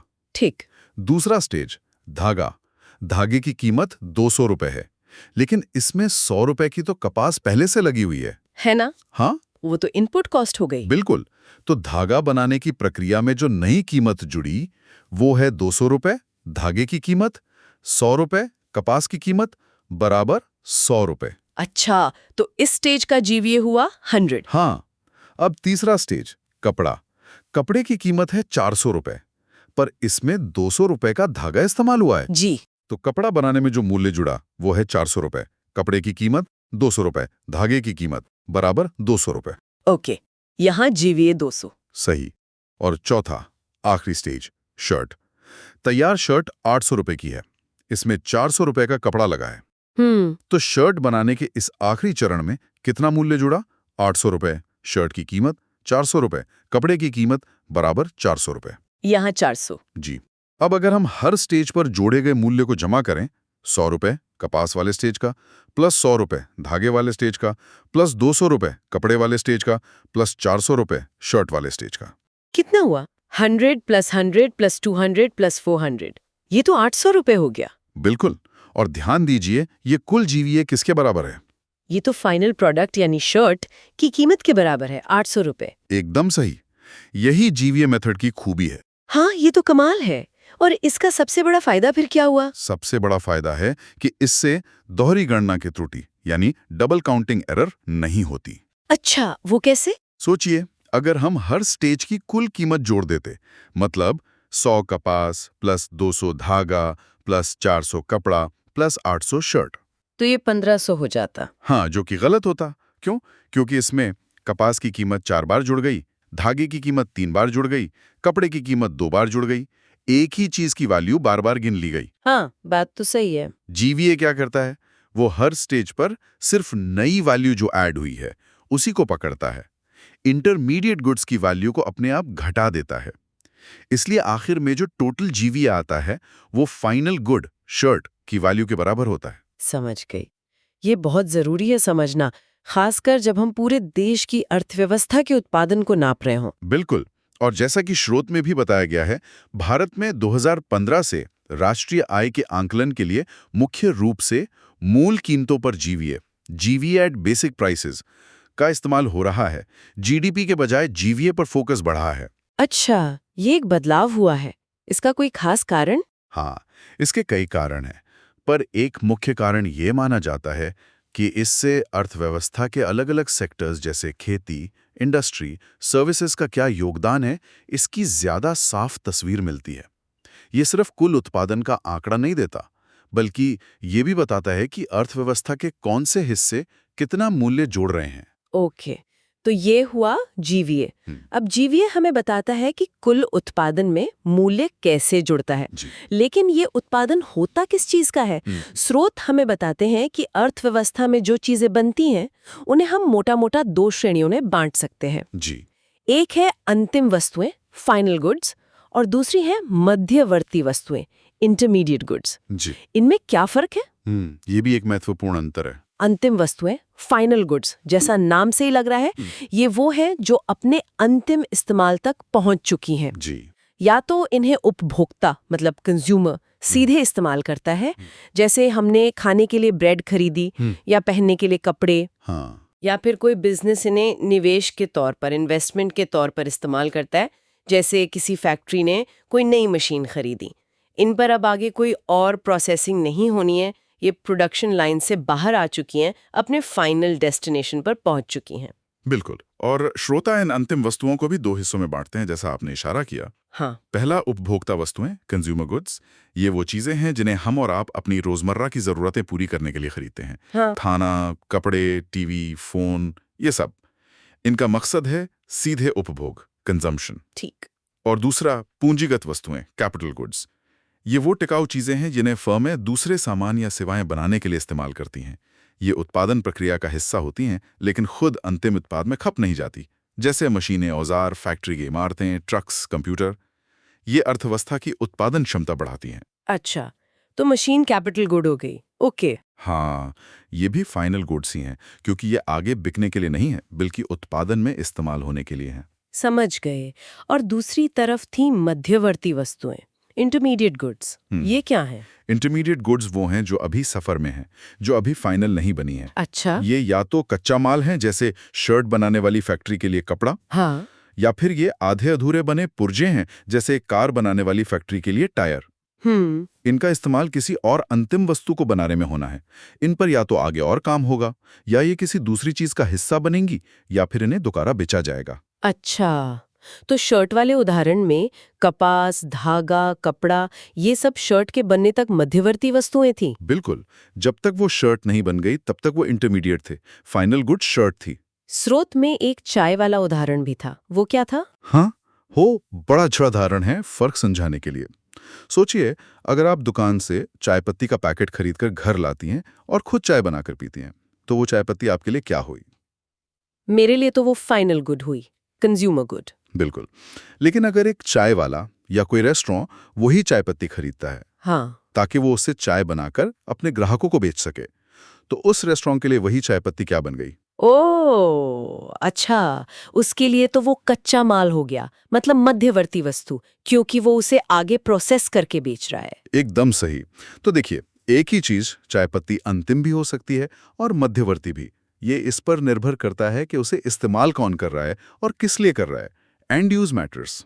वाह, ये फर्क समझना तो बहुत जरूरी है, खासकर जब हम जीवीए या जीडीपी की बात कर रहे थे। हाँ, क्योंकि राष्ट्रीय आय की गणना करते समय हम सिर्फ अंतिम वस्तुओं और सेवाओं का मूल्य ही गिनते हैं, मध्यवर्ती का नहीं। नहीं।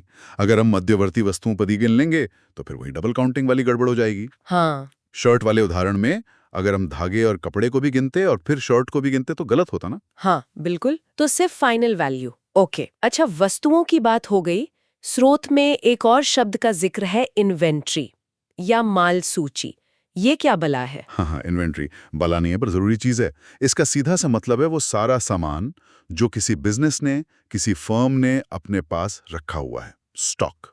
किस लिए रखा हुआ है? या तो आगे बेचने के लिए रखा है या फिर उत्पादन प्रक्रिया में इस्तेमाल करने के लिए रखा है। अच्छा, इसमें क्या क्या आ सकता है? इसमें 3 तरह की चीजें हो सकती हैं। एक तो कच्चा माल, रॉ मटेरियल्स, जैसे गारमेंट फैक्ट्री के पास रखा हुआ कपड़ा या बटन। ठीक। दूसरा आधा अधूरा बना सामान, वर्क इन प्रोग्रेस, WIP, जैसे कार फैक्ट्री में आधी बनी हुई कारें जो अभी असेंबली लाइन पर हैं। और तीसरा बिकने के लिए तैयार माल, फिनिश्ड गुड्स, जैसे शोरूम में खड़ी नई कारें या दुकान में रखी तैयार शर्टें। ये सब इन्वेंट्री का हिस्सा है।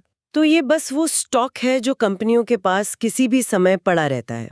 हाँ, लेकिन ये स्टॉक तो बदलता रहता होगा, कम ज्यादा होता होगा। बिल्कुल। और ये बदलाव, इन्वेंट्री में होने वाला चेंज, ये अर्थव्यवस्था के बारे में काफी कुछ बता सकता है। स्रोत बताते हैं कि इन्वेंट्री में ये जो बदलाव आता है, स्टॉक का बढ़ना या घटना, ये 2 तरह का हो सकता है, नियोजित प्लान्ड और अनियोजित अनप्लान्ड। नियोजित और अनियोजित मतलब? हाँ, पहले बात करते हैं स्टॉक बढ़ने की, जिसे कहते हैं संचय, एक्यूमुलेशन। ठीक है, स्टॉक बढ़ रहा है। अब ये नियोजित भी हो सकता है, मतलब प्लान्ड एक्यूमुलेशन। ये तब होता है जब कोई कंपनी जानबूझकर अपना स्टॉक बढ़ाती है, सोच समझकर। क्यों करेगी ऐसा? शायद उन्हें लगता है कि आगे बिक्री तेज होने वाली है, त्योहार का मौसम आ रहा है या कोई बड़ा ऑर्डर मिलने की उम्मीद है, तो वो पहले से तैयारी करके रखते हैं। ये एक पॉजिटिव साइन हो सकता है। अच्छा, और अनियोजित अनप्लान्ड एक्यूमुलेशन? ये तब होता है जब स्टॉक उम्मीद के खिलाफ बढ़ जाता है। मतलब कंपनी ने सोचा था कि माल बिक जाएगा पर बिका नहीं, बिक्री उम्मीद से कम रही और माल गोदाम में इकट्ठा हो गया। ओहो, ये तो अच्छा नहीं लगता सुनने में। हाँ, ये अक्सर अर्थव्यवस्था के लिए अच्छा संकेत नहीं माना जाता। ये दिखाता है कि शायद डिमांड, मांग कमजोर पड़ रही है। समझ गए।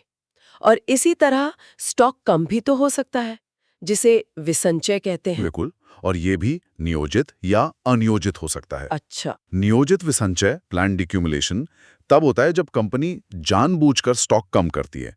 शायद उन्हें पता है कि अभी मांग कम रहेगी, या वो पुरानी इन्वेंट्री क्लियर करना चाहते हैं, या बस स्टॉक लेवल्स को मैनेज कर रहे हैं। ओके, ये भी सोचा समझा कदम है।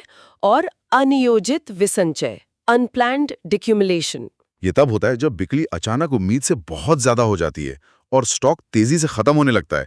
कंपनी तैयार नहीं थी इतनी डिमांड के लिए। अच्छा, तो ये तो अच्छी बात हुई, मतलब डिमांड तेज है। हाँ, ये मांग में तेजी का संकेत हो सकता है। लेकिन ये कभी-कभी स्टॉक मैनेजमेंट की कमी या चोरी या माल खराब होने की वजह से भी हो सकता है। तो कॉन्टेक्स्ट देखना पड़ता है। पर आपने कहा कि अनियोजित संचय यानी माल का बिना बिके इकट्ठा हो जाना, वो चिंता की बात होती है। हाँ, खासकर अगर ये बड़े पैमाने पर हो। अगर बहुत सारी कंपनियों का माल बिना बिके पड़ा रह जाए, अनप्लान्ड इन्वेंट्री एक्यूमुलेशन, तो वो क्या करेंगी? वो आगे उत्पादन कम कर देंगी। हाँ, जब बिक ही नहीं रहा तो बनाकर क्या करेंगे? बिल्कुल। और जब उत्पादन कम होगा तो शायद उन्हें लोगों को नौकरियों से निकालना पड़े, निवेश रुक सकता है और पूरी अर्थव्यवस्था धीमी पड़ सकती है। इसलिए अर्थशास्त्री इस पर नजर रखते हैं। अच्छा, तो ये इन्वेंट्री का घटना बढ़ना काफी महत्वपूर्ण इंडिकेटर है। जी। अच्छा, ये इन्वेंट्री और कैपिटल गुड्स जैसे मशीनें, ये सब ऐसी चीजें हैं जिन्हें हम एक खास समय पे माप सकते हैं, है ना? जैसे आज कितनी इन्वेंट्री है या आज कितनी मशीनें हैं। हाँ, बिल्कुल।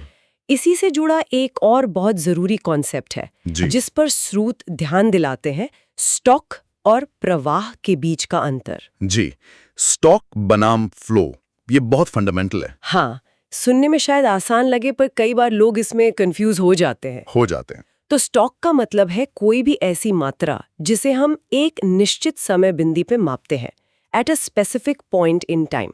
जैसे आज शाम 5 बजे आपके बैंक अकाउंट में कितना पैसा है। या 31 मार्च 2024 को किसी कंपनी के गोदाम में कितनी इन्वेंट्री थी, या भारत पर आज के तारीख में कुल कितना विदेशी कर्ज है।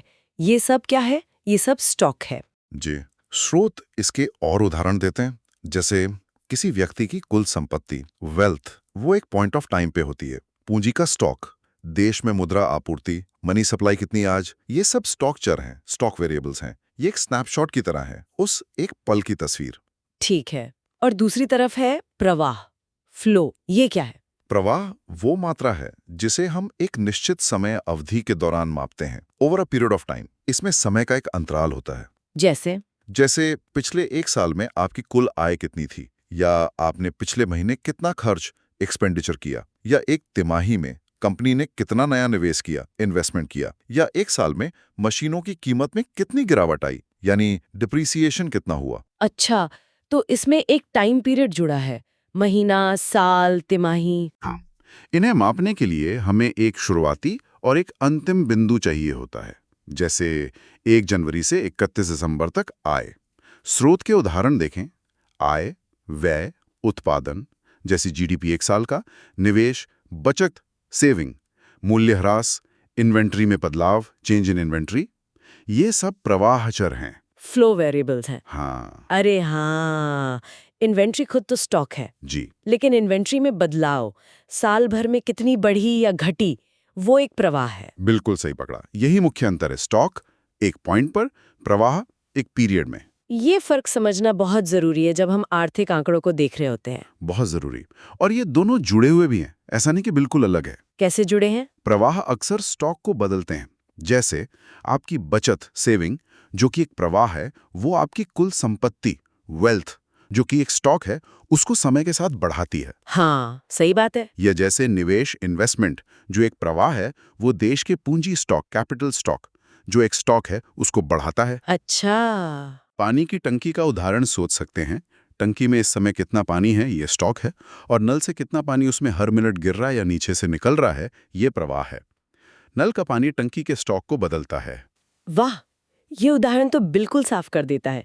स्टॉक मतलब टंकी का पानी, प्रवाह मतलब नल का पानी। जी, चलिए, तो आज हमने अर्थव्यवस्था की मशीन के कुछ वाकई बहुत अहम पुर्जों को समझा। हाँ, काफी बुनियादी लेकिन महत्वपूर्ण चीजें थी। हमने देखा कि कैसे आय का चक्रीय प्रवाह परिवारों और फर्मों को एक अटूट से रिश्ते में बांधता है, पैसा और चीजें कैसे घूमती हैं। जी, फिर हमने जीवीए के जरिए ये समझा कि किसी चीज को बनाने के हर पड़ाव पर कैसे मूल्य जुड़ता है, और कैसे इस तरीके से हम दोहरी गिनती की गलती से बचते हैं। और ये भी जाना कि भारत में 2015 से जीवीए पर फोकस बढ़ा है। बिल्कुल। फिर हमने अंतिम वस्तुएं और मध्यवर्ती वस्तुओं का वो जरूरी फर्क समझा, और वो चाय पत्ती वाला उदाहरण याद रहेगा कि एक ही चीज का किरदार कैसे बदल सकता है। हाँ, एंड यूज पर निर्भर करता है। फिर इन्वेंट्री की बात की, कैसे वो नियोजित या अनियोजित रूप से घट बढ़ सकती है और अर्थव्यवस्था के बारे में क्या संकेत दे सकती है, खासकर वो अनियोजित जमा वाली बात। जी, अनप्लैन्ड एक्यूमुलेशन। और आखिर में ये स्टॉक और प्रवाह का फंडा साफ किया। स्टॉक यानी एक पल की तस्वीर, और प्रवाह यानी एक अवधि की कहानी। सही कहा, एकदम सही सारांश। और ये सारे कॉन्सेप्ट, जैसा आपने कहा, सिर्फ किताबी नहीं है। नहीं, बिल्कुल नहीं। इन्हें समझने से हमें रोजमर्रा की आर्थिक खबरें बेहतर समझ आती हैं ना। जैसे बजट आता है, या सरकार कोई पॉलिसी लाती है, या शेयर बाजार ऊपर नीचे होता है। हाँ, उन सब के पीछे कहीं ना कहीं ये फंडामेंटल्स काम कर रहे होते हैं। ये समझने से एक पर्सपेक्टिव मिलता है। ये दिखाता है कि हमारा एक छोटा सा फैसला भी, जैसे कोई सामान खरीदना है या नहीं, वो कैसे पूरी अर्थव्यवस्था के बड़े चक्र से जुड़ा है और उस पर असर डाल सकता है।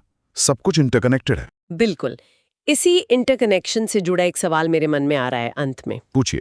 हमने इन्वेंट्री में नियोजित बनाम अनियोजित बदलावों की बात की, और खासकर अनियोजित जमाव की, जो मांग में कमी का संकेत हो सकता है।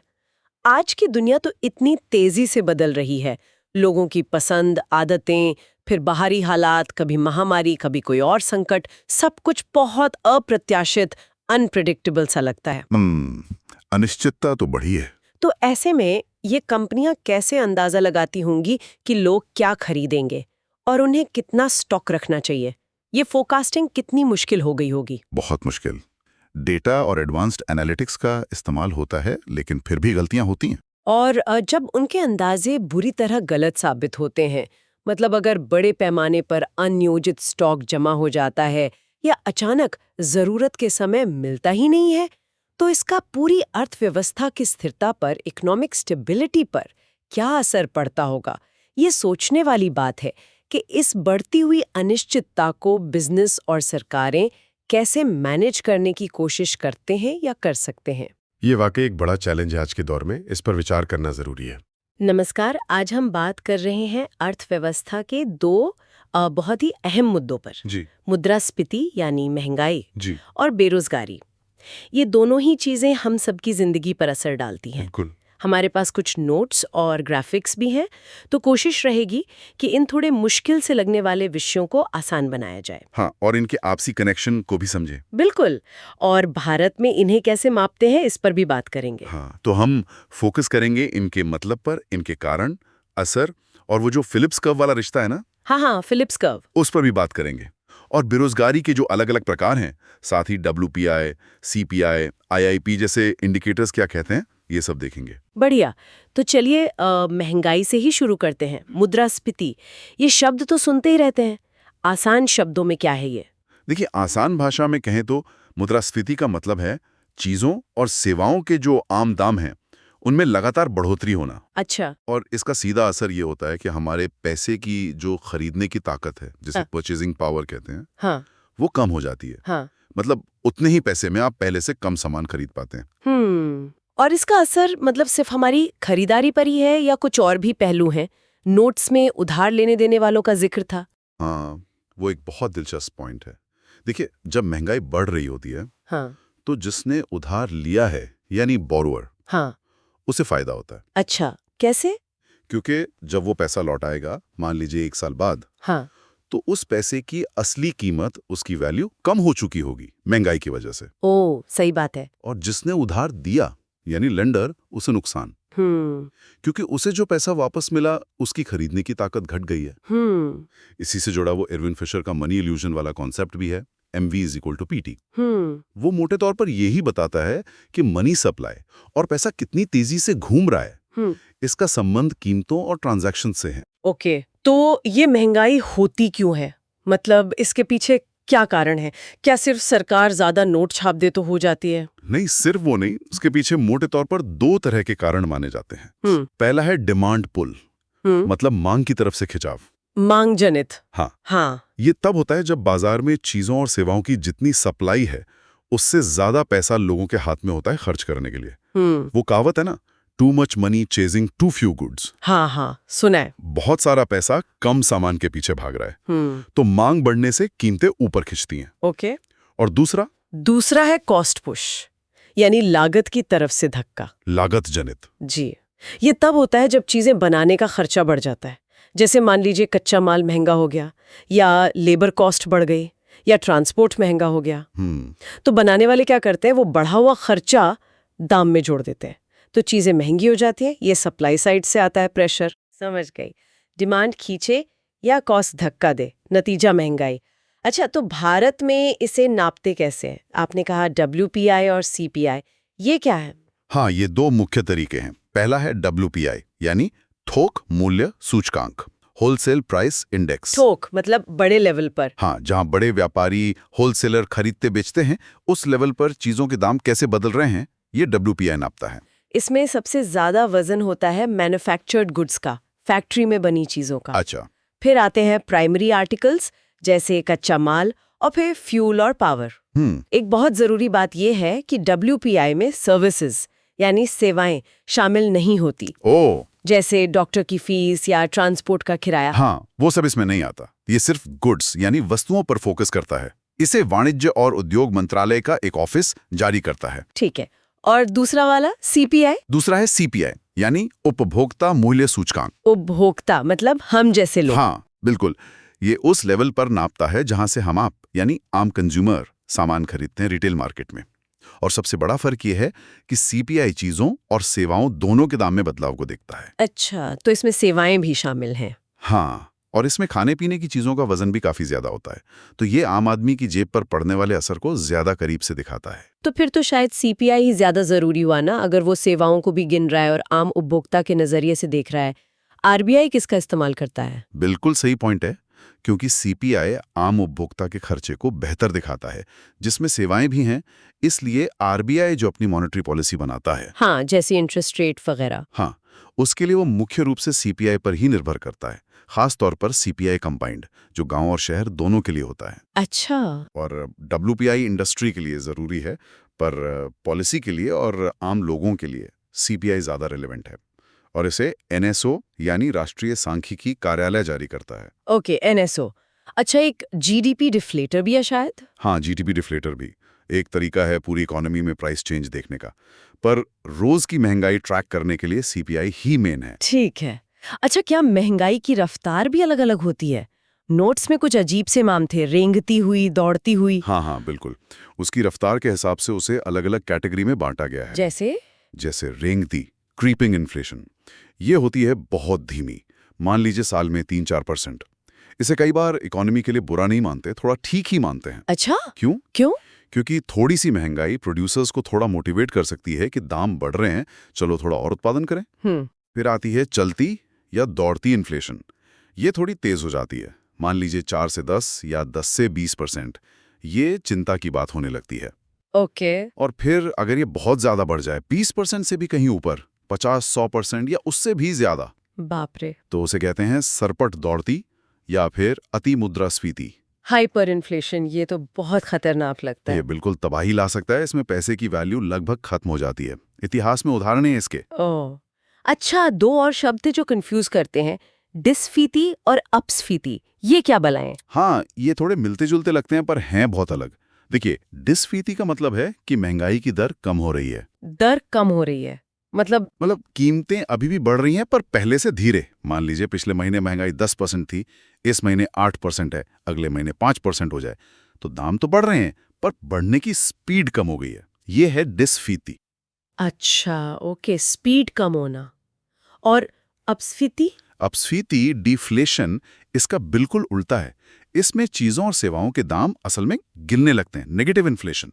दाम गिरना, ये तो अच्छा हुआ ना? सुनने में अच्छा लगता है, पर यह अर्थव्यवस्था के लिए बहुत खतरनाक हो सकता है। क्यों?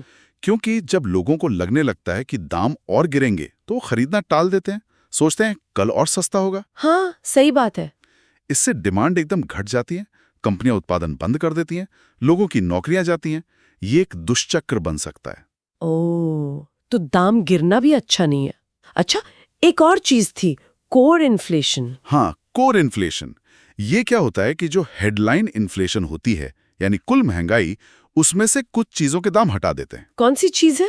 वो चीजें जिनके दाम बहुत जल्दी जल्दी बदलते हैं, बहुत वॉलेटाइल होते हैं, जैसे खाने पीने की चीजें, सब्जियां, फल और कच्चा तेल, पेट्रोल, डीजल। अच्छा, इनको हटा देते हैं। क्यों? क्योंकि इनके दाम मौसम, सप्लाई की दिक्कतों या इंटरनेशनल मार्केट की वजह से बहुत तेजी से ऊपर नीचे होते हैं।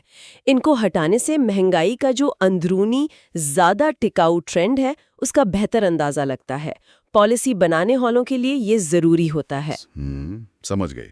तो ये तो हुई महंगाई की काफी बात है। अब आते हैं सिक्के के दूसरे पहलू पर, बेरोजगारी। बेरोजगार किसे कहते हैं? क्या हर वो इंसान जिसके पास जॉब नहीं है? नहीं, इतना सीधा नहीं है। बेरोजगारी की परिभाषा थोड़ी स्पेसिफिक है। बेरोजगार वो व्यक्ति है जो पहली बात काम करने के लायक है और करना चाहता है। ठीक है। दूसरी बात, बाजार में जो भी वेतन दर चल रही है उस पर काम करने को तैयार है। और तीसरी, सबसे जरूरी, वो सक्रिय रूप से काम ढूंढ रहा है। Actively looking. हाँ, एक्टिवली। अगर ये सब शर्तें पूरी होती हैं और फिर भी उसे काम नहीं मिल रहा, तब उसे बेरोजगार माना जाएगा। अगर कोई काम करना ही नहीं चाहता या ढूंढ ही नहीं रहा, तो वो लेबर फोर्स का हिस्सा तो है पर बेरोजगार नहीं गिना जाता। ओके, तो भारत में इसे कैसे नापते हैं? जैसे महंगाई के लिए WPI, CPI हैं, इसके लिए क्या है? हाँ, इसके लिए भी तरीके हैं। पहले NSSO था, नेशनल सैंपल सर्वे ऑफिस। अब वो NSO का हिस्सा है, वो सर्वे करता है। सर्वे? हाँ, सैंपल सर्वे। और उसमें वो मुख्य रूप से 3 तरीके इस्तेमाल करते हैं बेरोजगारी का अनुमान लगाने के लिए। कौन कौन से? एक है यूजुअल स्टेटस, जो देखता है कि पिछले 1 साल में ज्यादातर समय व्यक्ति काम कर रहा था या बेरोजगार था। दूसरा है करंट वीकली स्टेटस, जो पिछले 7 दिनों की स्थिति देखता है। और तीसरा है करंट डेली स्टेटस, जो पिछले 7 दिनों में हर दिन के हिसाब से देखता है कि कितने घंटे काम मिला। ओह, तो अलग-अलग टाइम पीरियड के हिसाब से। हाँ, ये अलग-अलग तरीके बेरोजगारी की थोड़ी अलग-अलग तस्वीर पेश करते हैं। डेली स्टेटस सबसे ज्यादा फ्लक्चुएशन दिखाता है। अच्छा, एक और इंडेक्स का जिक्र था नोट्स में, IIP, औद्योगिक उत्पादन सूचकांक। इसका क्या लेना देना है बेरोजगारी से? हाँ, IIP यानी इंडेक्स ऑफ इंडस्ट्रियल प्रोडक्शन, ये एक बहुत अहम इंडिकेटर है।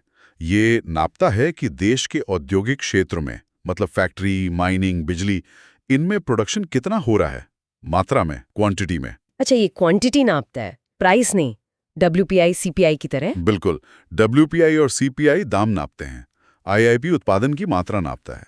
इसे भी NSO ही जारी करता है। तो इसका बेरोजगारी से क्या कनेक्शन हुआ? कनेक्शन सीधा है।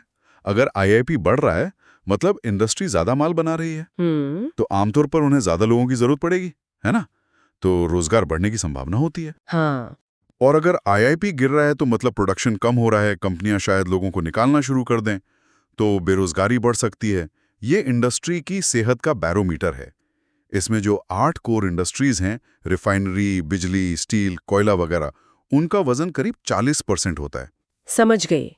तो IIP का बढ़ना मतलब अच्छी खबर, घटना मतलब चिंता की बात रोजगार के लिए। मोटे तौर पे हाँ। तो अब आते हैं उस सवाल पर जिसका इंतजार था, महंगाई और बेरोजगारी का रिश्ता, वो फिलिप्स कर्व।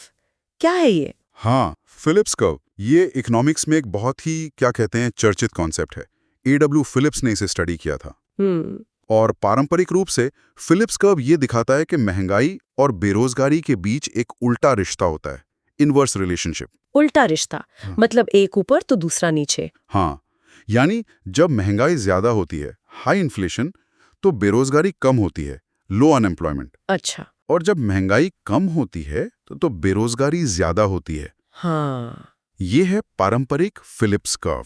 पर ऐसा होता क्यों है? इसका लॉजिक क्या है? इसके पीछे का तर्क ये है कि जब अर्थव्यवस्था में तेजी होती है, डिमांड ज्यादा होती है, हाँ। तो कंपनियां ज्यादा प्रोडक्शन करती हैं, ज्यादा लोगों को हायर करती हैं, तो बेरोजगारी कम हो जाती है। ठीक है। लेकिन जब डिमांड ज्यादा होती है तो चीजों के दाम भी बढ़ते हैं, तो महंगाई ज्यादा हो जाती है। ओके।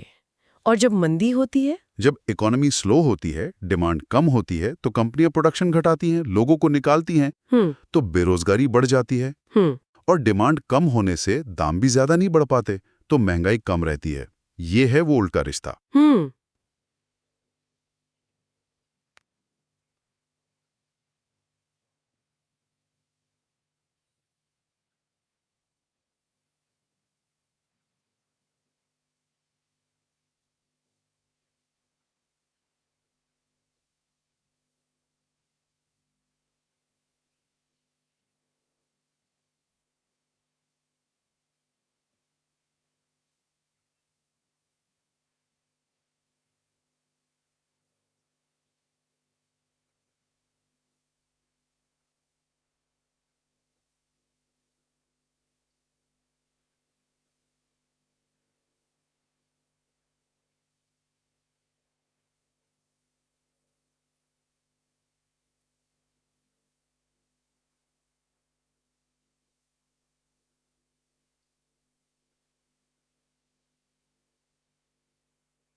हाँ, लेकिन आपने शुरू में कहा पारंपरिक रूप से, मतलब ये हमेशा काम नहीं करता? नोट्स में स्टैगफ्लेशन का जिक्र था, बिल्कुल सही।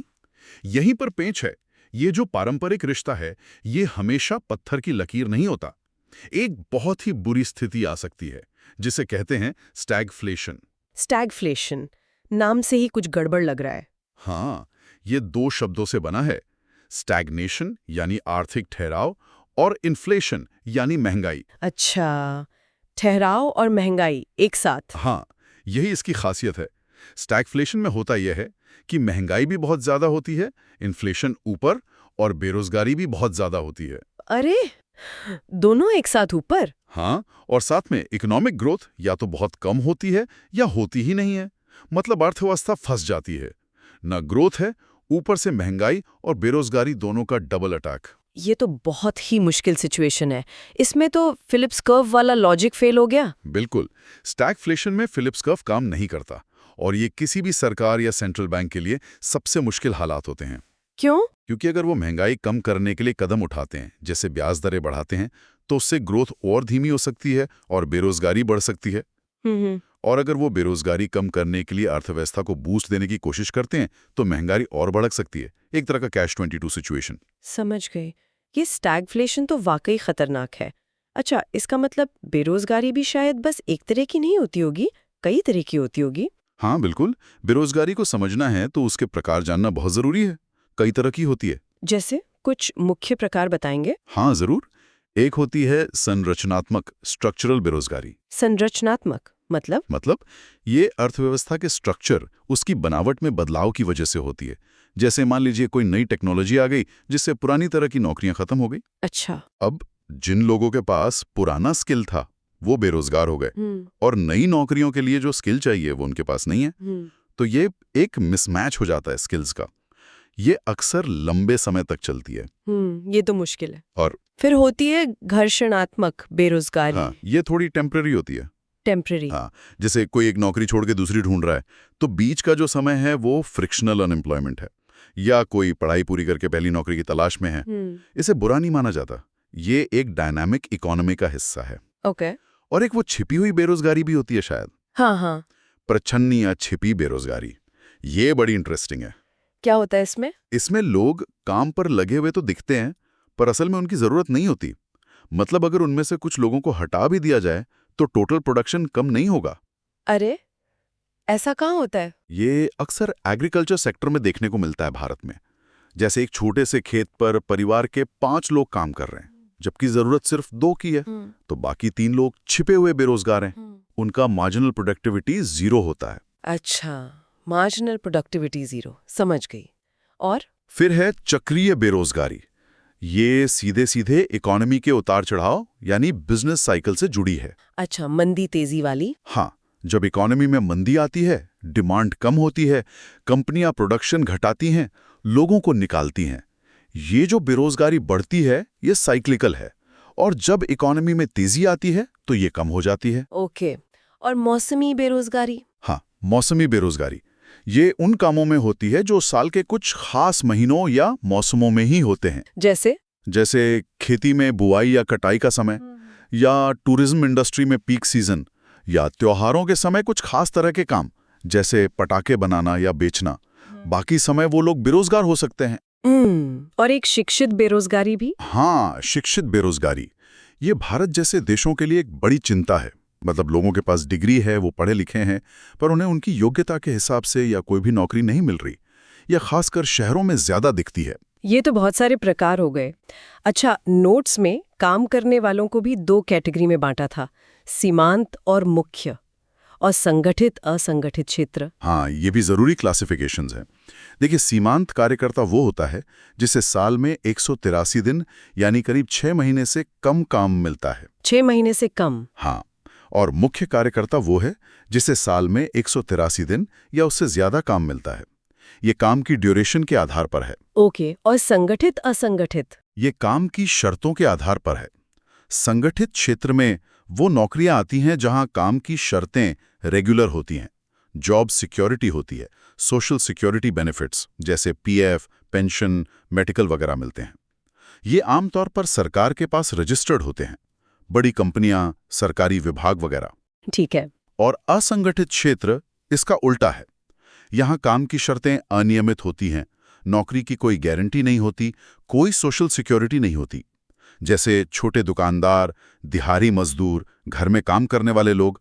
भारत की वर्कफोर्स का एक बहुत बड़ा हिस्सा, शायद 90% से भी ज्यादा, इसी असंगठित क्षेत्र में है। 90%? बाप रे, ये तो बहुत ज्यादा है। हाँ, ये एक बहुत बड़ी चुनौती है। अच्छा, अगर हम भारत के ही संदर्भ में बात करें तो बेरोजगारी को लेकर क्या कोई खास रिपोर्ट या कोई बड़ी सरकारी स्कीम है? हाँ, बेरोजगारी भारत में हमेशा से एक बड़ा मुद्दा रही है। काफी पहले 1973 में एक भगवती समिति बनी थी जिसने इस पर रिपोर्ट दी थी। 1973 में, काफी पुरानी बात है। हाँ, और अगर हाल की और बड़ी सरकारी योजनाओं की बात करें तो सबसे प्रमुख नाम है मनरेगा। MGNREGA। हाँ, मनरेगा, महात्मा गांधी राष्ट्रीय ग्रामीण रोजगार गारंटी अधिनियम। बिल्कुल। 2005 का ये कानून है। ये ग्रामीण इलाकों में हर उस घर को जिसके वयस्क सदस्य और कुशल शारीरिक काम करने को तैयार हैं, साल में कम से कम 100 दिन के रोजगार की गारंटी देता है। 100 दिन की गारंटी? हाँ, ये दुनिया की सबसे बड़ी सोशल सिक्योरिटी और रोजगार गारंटी स्कीम्स में से एक मानी जाती है। इसका मुख्य उद्देश्य ग्रामीण बेरोजगारी और गरीबी को कम करना है। और अभी आपने शिक्षित बेरोजगारी की बात की थी, वो क्या भारत में ज्यादा है? हाँ, कुछ हाल के स्टडीज और डेटा ये दिखाते हैं कि भारत में जो लोग बेरोजगार हैं, उनमें एक बड़ा हिस्सा उन लोगों का है जिनके पास कम से कम सेकेंडरी एजुकेशन या उससे ज्यादा की क्वालिफिकेशन है। मतलब पढ़े लिखे लोग ज्यादा बेरोजगार हैं? हाँ, ये एक ट्रेंड दिख रहा है। ये दिखाता है कि शायद हमारी शिक्षा और जॉब मार्केट की जरूरतों के बीच एक गैप है, स्किल्स का मिसमैच है। ये वाकई सोचने वाली बात है। ठीक है, तो हमने आज काफी कुछ समझने की कोशिश की। महंगाई क्या है, क्यों होती है, डिमांड पुल, कॉस्ट पुश, इसे कैसे नापते हैं WPI और CPI, जिसमें CPI ज्यादा अहम है आम लोगों और RBI के लिए। जी। फिर महंगाई की रफ्तार रेंगती से लेकर हाइपर इन्फ्लेशन तक, और डिस्फीती, अपस्फीती। हाँ, और कोर इन्फ्लेशन। हाँ, कोर इन्फ्लेशन भी। फिर हमने बेरोजगारी को समझा, कौन बेरोजगार है, कैसे नापते हैं, और IIP से इसका क्या संबंध है। बिल्कुल। और फिर बेरोजगारी के कई प्रकार देखें, संरचनात्मक, छिपी हुई, चक्रीय, मौसमी, शिक्षित और संगठित असंगठित क्षेत्र का फर्क। जी हाँ। और आखिर में वो उलझा हुआ रिश्ता, फिलिप्स कर्व, जो कहता है महंगाई ज्यादा तो बेरोजगारी कम और उल्टा। लेकिन स्टैगफ्लेशन इस नियम को तोड़ देता है, जहां दोनों ही ज्यादा हो जाते हैं। एकदम सही। और भारत में मनरेगा एक बड़ी कोशिश है। तो संक्षेप में कहें तो महंगाई जेब हल्की करती है, उधार लेने वाले को फायदा, CPI आम आदमी का थर्मामीटर, बेरोजगारी कई तरह की, और फिलिप्स कर्व हमेशा सही नहीं होता। बिल्कुल सही सारांश है। और ये सारी बातचीत हमें एक बहुत जरूरी सवाल पर लाकर छोड़ दी है, जिसके बारे में सोचना चाहिए। क्या सवाल? यही कि जब आंकड़े दिखा रहे हैं कि पढ़े लिखे लोगों में, युवाओं में बेरोजगारी ज्यादा है, तो क्या ये इशारा नहीं करता कि हमें अपनी शिक्षा प्रणाली और जॉब मार्केट के बीच के पुल को मजबूत करने की जरूरत है? मतलब सिर्फ डिग्री देना काफी है, या फिर स्किल डेवलपमेंट यानी कौशल विकास पर और ज्यादा फोकस करना होगा, ताकि जो लोग पढ़ लिख रहे हैं उन्हें वो हुनर मिले जिनकी इंडस्ट्री को सच में जरूरत है? ये एक बड़ा संरचनात्मक बदलाव मांगता है शायद। इस पर विचार करना जरूरी है। नमस्कार। कभी सोचा है आपने कि ये जो सरकार का बजट आता है, जिसमें इतने सारे आंकड़े और मुश्किल शब्द होते हैं, वो असल में हम सबकी जेब और जिंदगी पर सीधा असर कैसे डालता है? बिल्कुल। और एक मजेदार फैक्ट पता है कि भारत का बजट सबसे ज्यादा बार किसने पेश किया? हाँ, ये मोरारजी देसाई वाला फैक्ट काफी दिलचस्प है। 10 बार। हाँ, पूरे 10 बार। और आज हम इन्हीं सब चीजों पर थोड़ी गहराई से बात करेंगे। हमारे पास कुछ इकोनॉमिक्स के नोट्स और जानकारी है, जिसके आधार पर हम भारतीय बजट की जो बेसिक बातें हैं, सरकार की कमाई और खर्च, मतलब राजस्व और व्यय, और अपना जो टैक्स सिस्टम है, उसे समझने की कोशिश करेंगे। हाँ, और कोशिश यही रहेगी कि ये जो भारी भरकम आर्थिक शब्द है ना, इनको थोड़ा आसान बनाए। मतलब ये समझना बहुत जरूरी है कि सरकार के पास पैसा आता कहाँ से है और जाता कहाँ है। सही कहा। क्योंकि इसी से तो देश की दिशा तय होती है ना। और साथ में कुछ पुरानी मजेदार बातें, और आजकल जो GST और FRBM जैसे फ्रेमवर्क चल रहे हैं, उन पर भी थोड़ी बात करेंगे। बिल्कुल। तो चलिए शुरू करते हैं। हाँ, तो सबसे पहले ये बजट आखिर होता क्या है, बिल्कुल आसान शब्दों में। देखिए, बहुत ही सरल भाषा में कहें तो ये एक तय समय के लिए, जैसे आमतौर पर 1 साल के लिए, सरकार की जो अनुमानित आमदनी है यानी राजस्व, अच्छा, और जो उसके अनुमानित खर्चे हैं यानी व्यय, उसका एक पूरा हिसाब किताब है। एक तरह का फाइनेंशियल प्लान हुआ सरकार का। हाँ, बिल्कुल, कि पैसा कहाँ से आएगा और कहाँ जाएगा, इसका पूरा ब्यौरा। और इसका जिक्र तो हमारे संविधान में भी है ना, आर्टिकल 112 में। जी हाँ, बिल्कुल। संविधान के अनुच्छेद 112 में इसे वार्षिक वित्तीय विवरण या एनुअल फाइनेंशियल स्टेटमेंट कहा गया है। ये सरकार की जिम्मेदारी है कि वो संसद के सामने अपनी अनुमानित कमाई और खर्च का पूरा लेखा जोखा रखे। ओके, और ये संसद में रखवाने की जिम्मेदारी किसकी होती है? ये जिम्मेदारी राष्ट्रपति की होती है कि वो इसे संसद के दोनों सदनों में रखवाएं। लेकिन इसको तैयार करने का जो असल काम है वो वित्त मंत्रालय का आर्थिक मामलों का विभाग यानी डिपार्टमेंट ऑफ इकोनॉमिक अफेयर्स करता है। और पेश कौन करता है ये तो हम सब जानते हैं, वित्त मंत्री। जी बिल्कुल, फाइनेंस मिनिस्टर। अच्छा, इतिहास की बात करें तो पहले वित्त मंत्री जिन्होंने बजट पेश किया था वो R.K. शनमुखम चिट्टी थे। हाँ, ये फैक्ट है। और जैसा हमने शुरू में बात की, मोरारजी देसाई जी ने रिकॉर्ड 10 बार पेश किया। और हाल के सालों में देखें तो निर्मला सीतारमण जी स्थायी वित्त मंत्री के तौर पर लगातार सबसे ज्यादा बार बजट पेश करने वाली मंत्री बन गई हैं। उन्होंने भी 8 बार पेश किया है। अच्छा, 8 बार? ये भी एक रिकॉर्ड है लगातार पेश करने का। हाँ, ये एक तरह से निरंतरता दिखाता है वित्त मंत्रालय में। वैसे पहली महिला वित्त मंत्री हालांकि अस्थायी तौर पर थी, वो इंदिरा गांधी थी। हाँ, ये भी एक जरूरी फैक्ट है। और एक और चीज जो पिछले कुछ सालों में काफी अहम हो गई है, जेंडर सेंसिटिव बजट। इसकी शुरुआत 2005-06 में हुई थी। इसका क्या मतलब होता है? इसका मतलब ये है कि बजट बनाते समय इस बात का खास ध्यान रखा जाए कि जो सरकारी योजनाएं हैं या जो खर्चे हैं उनका महिलाओं और पुरुषों पर क्या अलग-अलग असर पड़ेगा। अच्छा। और कोशिश ये की जाए कि उससे लैंगिक समानता को, जेंडर इक्वालिटी को बढ़ावा मिले। ये सिर्फ आंकड़ों का खेल नहीं है, बल्कि एक सामाजिक नजरिए से भी बजट को देखना है। ये तो बहुत महत्वपूर्ण बदलाव लगता है। अच्छा, पहले एक और चीज होती थी, रेल बजट और आम बजट अलग अलग आते थे, लेकिन 2016 में इनको मिला दिया गया। ये क्यों हुआ? हाँ, ये विवेक देबरॉय समिति की सिफारिश पर किया गया था। इसके पीछे सोच ये थी कि भाई रेलवे भी तो सरकार का ही एक बड़ा विभाग है, तो उसके फाइनेंस को अलग से क्यों देखा जाए। उसे सरकार के पूरे फाइनेंस के हिस्से के तौर पर देखना ज्यादा लॉजिकल है, ज्यादा एफिशिएंट है। और मजे की बात यह है कि इनको अलग 1921 में किया गया था, एकवर्थ समिति की सिफारिश पर। ओह, तो करीब 95 साल बाद ये फिर से एक हो गए। हाँ, लगभग। ओके, तो अब आते हैं बजट के मुख्य कामों पर। हमारे नोट्स में 3 कामों का जिक्र है: संसाधनों का आवंटन, आय का पुनर्वितरण और आर्थिक स्थिरीकरण। इनको थोड़ा खोलकर समझाएंगे? जरूर।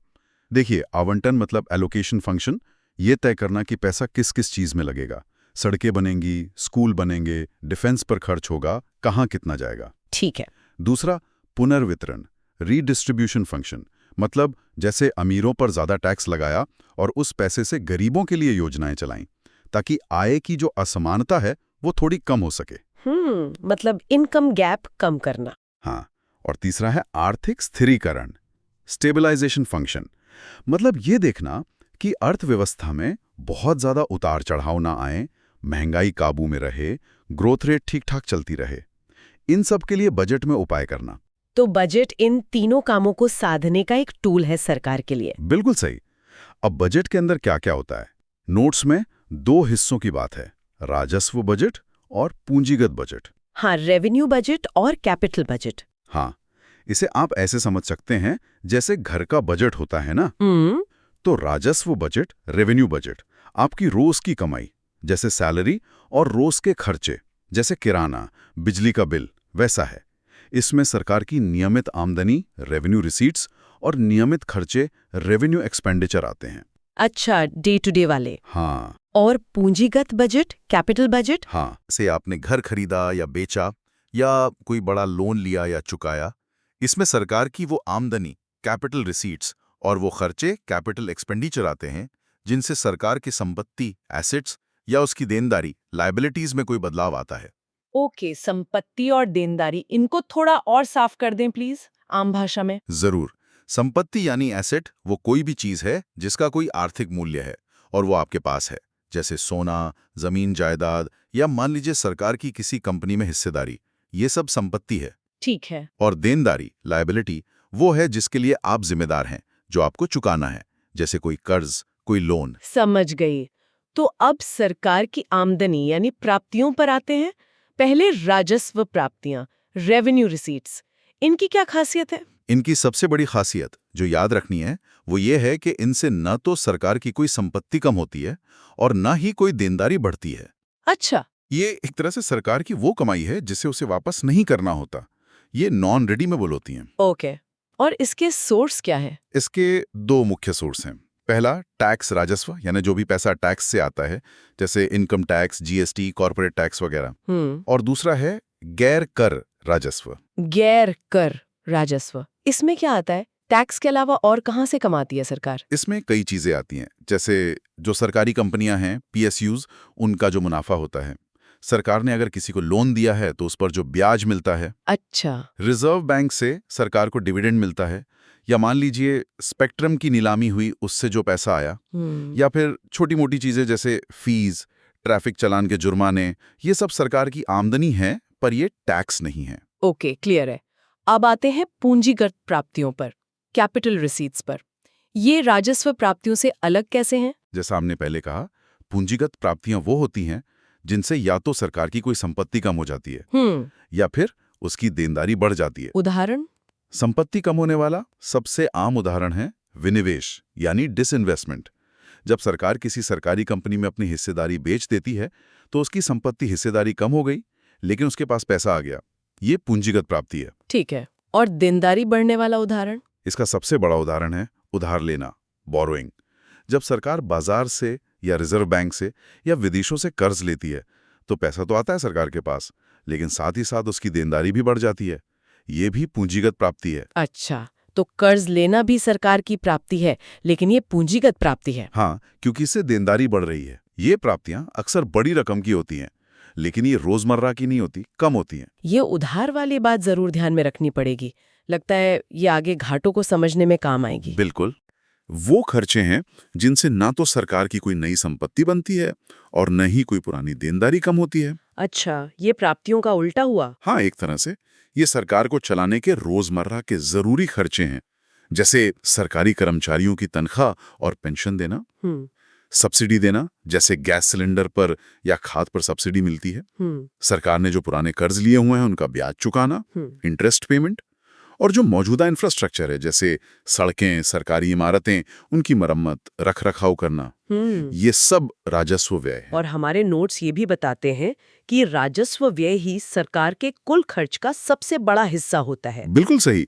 मतलब सरकार का ज्यादातर पैसा इन्हीं डे टू डे कामों में या पुरानी देनदारियों के ब्याज में जाता है। तो फिर पूंजीगत व्यय क्या है और ये क्यों महत्वपूर्ण माना जाता है? तो पूंजीगत व्यय या कैपिटल एक्सपेंडिचर वो खर्च है जिससे या तो सरकार की कोई संपत्ति बनती है, एसेट क्रिएशन, जैसे नई सड़कें बनाना, नए पुल बनाना, स्कूल, अस्पताल खड़े करना, कोई नया पावर प्लांट लगाना। ये सब करने से देश की संपत्ति बढ़ती है। ओके। और दूसरा? या फिर इससे सरकार की देनदारी कम होती है, लायबिलिटी रिडक्शन। जैसे सरकार ने कोई पुराना कर्ज लिया हुआ था, उसे वापस चुका दिया तो देनदारी कम हो गई। तो ये भविष्य के लिए निवेश जैसा हुआ? हाँ, बिल्कुल। इसीलिए अक्सर इकोनॉमिस्ट कहते हैं कि सरकार को पूंजीगत व्यय पर ज्यादा जोर देना चाहिए, क्योंकि इससे अर्थव्यवस्था की प्रोडक्शन कैपेसिटी बढ़ती है, लॉन्ग टर्म ग्रोथ होती है। हालांकि राजस्व व्यय भी जरूरी हैं, जैसे पेंशन या सब्सिडी। ये सामाजिक सुरक्षा के लिए बहुत जरूरी हैं। हमारे स्रोत में सरकारी खर्चों का एक क्रम भी दिया है महत्व के हिसाब से। सबसे ज्यादा खर्च ब्याज चुकाने पर, फिर केंद्रीय क्षेत्र की योजनाओं पर, फिर सब्सिडी और फिर पेंशन। ये ब्याज भुगतान सबसे ऊपर क्यों है? ये इसलिए है क्योंकि सरकार सालों से अपनी जरूरतें पूरी करने के लिए लगातार उधार लेती आई है, जैसा हमने पूंजीगत प्राप्तियों में देखा था। हाँ, वो बोरिंग वाला पॉइंट। हाँ, तो वो जो इतना सारा पुराना कर्ज जमा हो गया है, उसका ब्याज चुकाना ही अब एक बहुत बड़ा और अनिवार्य खर्च बन गया है। ये हमें सीधे सीधे राजकोषीय घाटे की तरफ ले जाता है, जिस पर हम अभी आगे बात करेंगे। बिल्कुल, ये कनेक्शन समझना जरूरी है। चलिए अब भारत के टैक्स सिस्टम पर आते हैं। दो मुख्य तरह के टैक्स हैं, प्रत्यक्ष कर डायरेक्ट टैक्स और अप्रत्यक्ष कर इनडायरेक्ट टैक्स। पहले प्रत्यक्ष कर। प्रत्यक्ष कर, जैसा नाम से ही पता चल रहा है, वो है जिसका बोझ आप किसी और पर शिफ्ट नहीं कर सकते। मतलब जिस व्यक्ति या कंपनी पर ये टैक्स लगाया गया है, उसी को इसे सीधे सरकार को जमा कराना होता है। जैसे मेरा इनकम टैक्स, मैं ये किसी और से नहीं वसूल सकती। बिल्कुल सही। इनकम टैक्स इसका सबसे अच्छा उदाहरण है। कंपनियों के मुनाफे पर लगने वाला कॉर्पोरेट टैक्स भी प्रत्यक्ष कर है। पहले संपत्ति कर, वेल्थ टैक्स, उपहार कर, गिफ्ट टैक्स भी होते थे, वो भी इसी श्रेणी में थे। और इनकी एक प्रकृति बताई गई है, ये प्रगतिशील होते हैं। इसका क्या मतलब है? प्रगतिशील का मतलब है कि जिसकी आय या संपत्ति ज्यादा होती है, उस पर टैक्स की दर यानी रेट भी ज्यादा होती है। जैसे भारत में इनकम टैक्स के स्लैब है ना। हाँ। कम कमाने वालों पर कम रेट या कोई टैक्स नहीं, और जैसे जैसे आय बढ़ती जाती है टैक्स का प्रतिशत भी बढ़ता जाता है। इसका मकसद ये होता है कि टैक्स का बोझ थोड़ा न्यायपूर्ण तरीके से बंटे और आय की असमानता कुछ हद तक कम हो। स्रोत में एक और थोड़ी टेक्निकल बात है कि प्रत्यक्ष कर में सीमांत कर दर मार्जिनल टैक्स रेट औसत कर दर एवरेज टैक्स रेट से ज्यादा होती है। ये क्या है? हाँ, ये प्रोग्रेसिव सिस्टम का ही नतीजा है। मान लीजिए आपकी इनकम बढ़ी और आप ऊंचे टैक्स स्लैब में आ गए, तो जो आपकी अतिरिक्त इनकम हुई उस पर जो टैक्स रेट लगेगा वो है सीमांतर। वो आपकी पूरी इनकम पर लगने वाले औसत टैक्स रेट से ज्यादा होगा। अच्छा, ओके। अब आते हैं अप्रत्यक्ष कर, इनडायरेक्ट टैक्स पर। ये वो टैक्स हैं जिनका बोझ आगे बढ़ाया जा सकता है, मतलब शिफ्ट किया जा सकता है। लगता किसी और पर है, जैसे किसी दुकानदार या कंपनी पर, लेकिन वो उसे आगे ग्राहक से वसूल लेते हैं। जैसे हम कोई भी सामान खरीदते हैं, उस पर जीएसटी देते हैं। वो दुकानदार अपनी जेब से नहीं देता, हमसे लेता है। बिल्कुल। जीएसटी इसका सबसे बड़ा उदाहरण है आजकल। आप रेस्टोरेंट में खाना खाते हैं, मूवी टिकट लेते हैं, सब पर जीएसटी लगता है जो आप भरते हैं। और इनकी प्रकृति अक्सर प्रतिगामी या आनुपातिक कही जाती है। क्यों? प्रतिगामी इसलिए कहा जाता है क्योंकि ये अमीर हो या गरीब सब पर एक ही रेट से लगता है। आप सोचिए, एक माचिस की डिब्बी पर लगने वाला टैक्स एक बहुत अमीर आदमी की इनकम का लगभग कुछ भी नहीं है, लेकिन एक बहुत गरीब आदमी की इनकम का वो एक हिस्सा है। हाँ, ये बात तो है। तो उसका असर गरीब पर ज्यादा महसूस होता है। आनुपातिक का मतलब भी यही है कि रेट सबके लिए एक जैसा है, इनकम के अनुपात में नहीं बदलता। इसलिए कहते हैं कि अप्रत्यक्ष करों का बोझ गरीबों पर सापेक्ष रूप से ज्यादा पड़ता है। जीएसटी के अलावा और कौन से मुख्य अप्रत्यक्ष कर हैं अभी? देखिए, जीएसटी ने ज्यादातर पुराने अप्रत्यक्ष करों को अपने में समा लिया है, लेकिन कुछ चीजें अभी भी बाहर हैं, जैसे पेट्रोल, डीजल, विमान टरबाइन ईंधन, एटीएफ, शराब। इन पर अभी भी केंद्र और राज्य सरकारें उत्पाद शुल्क, एक्साइज ड्यूटी और वैट लगाती हैं। और विदेशों से आने वाले सामान पर सीमा शुल्क, कस्टम ड्यूटी लगता है, वो भी अप्रत्यक्ष कर है। हमारे स्रोत बताते हैं कि सरकार की टैक्स से जो कुल कमाई होती है उसका क्रम कुछ इस तरह है। सबसे ज्यादा इनकम टैक्स से, फिर जीएसटी से, फिर कॉर्पोरेट टैक्स, उसके बाद सीमा शुल्क और फिर उत्पाद शुल्क। ये क्रम क्या दिखाता है? हाँ, ये क्रम काफी कुछ बताता है। जैसे इनकम टैक्स का नंबर 1 पर होना दिखाता है कि सरकार की कमाई में व्यक्तिगत आयकर दाताओं का योगदान कितना ज्यादा है। जीएसटी का दूसरे नंबर पर आना दिखाता है कि ये वन नेशन वन टैक्स वाला सुधार कितना बड़ा रहा है और देश में खपत, कंजम्पशन पर आधारित टैक्स कितना महत्वपूर्ण हो गया है। और कॉर्पोरेट टैक्स तीसरे पर। ये कंपनियों के मुनाफे और ओवरऑल इकोनॉमी की सेहत का भी एक इंडिकेटर है।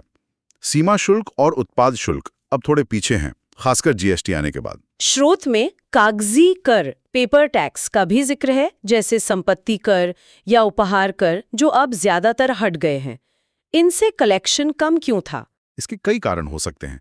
शायद इनको लागू करना, संपत्ति का सही मूल्यांकन करना बहुत मुश्किल और जटिल था। टैक्स चोरी की गुंजाइश भी ज्यादा रही होगी।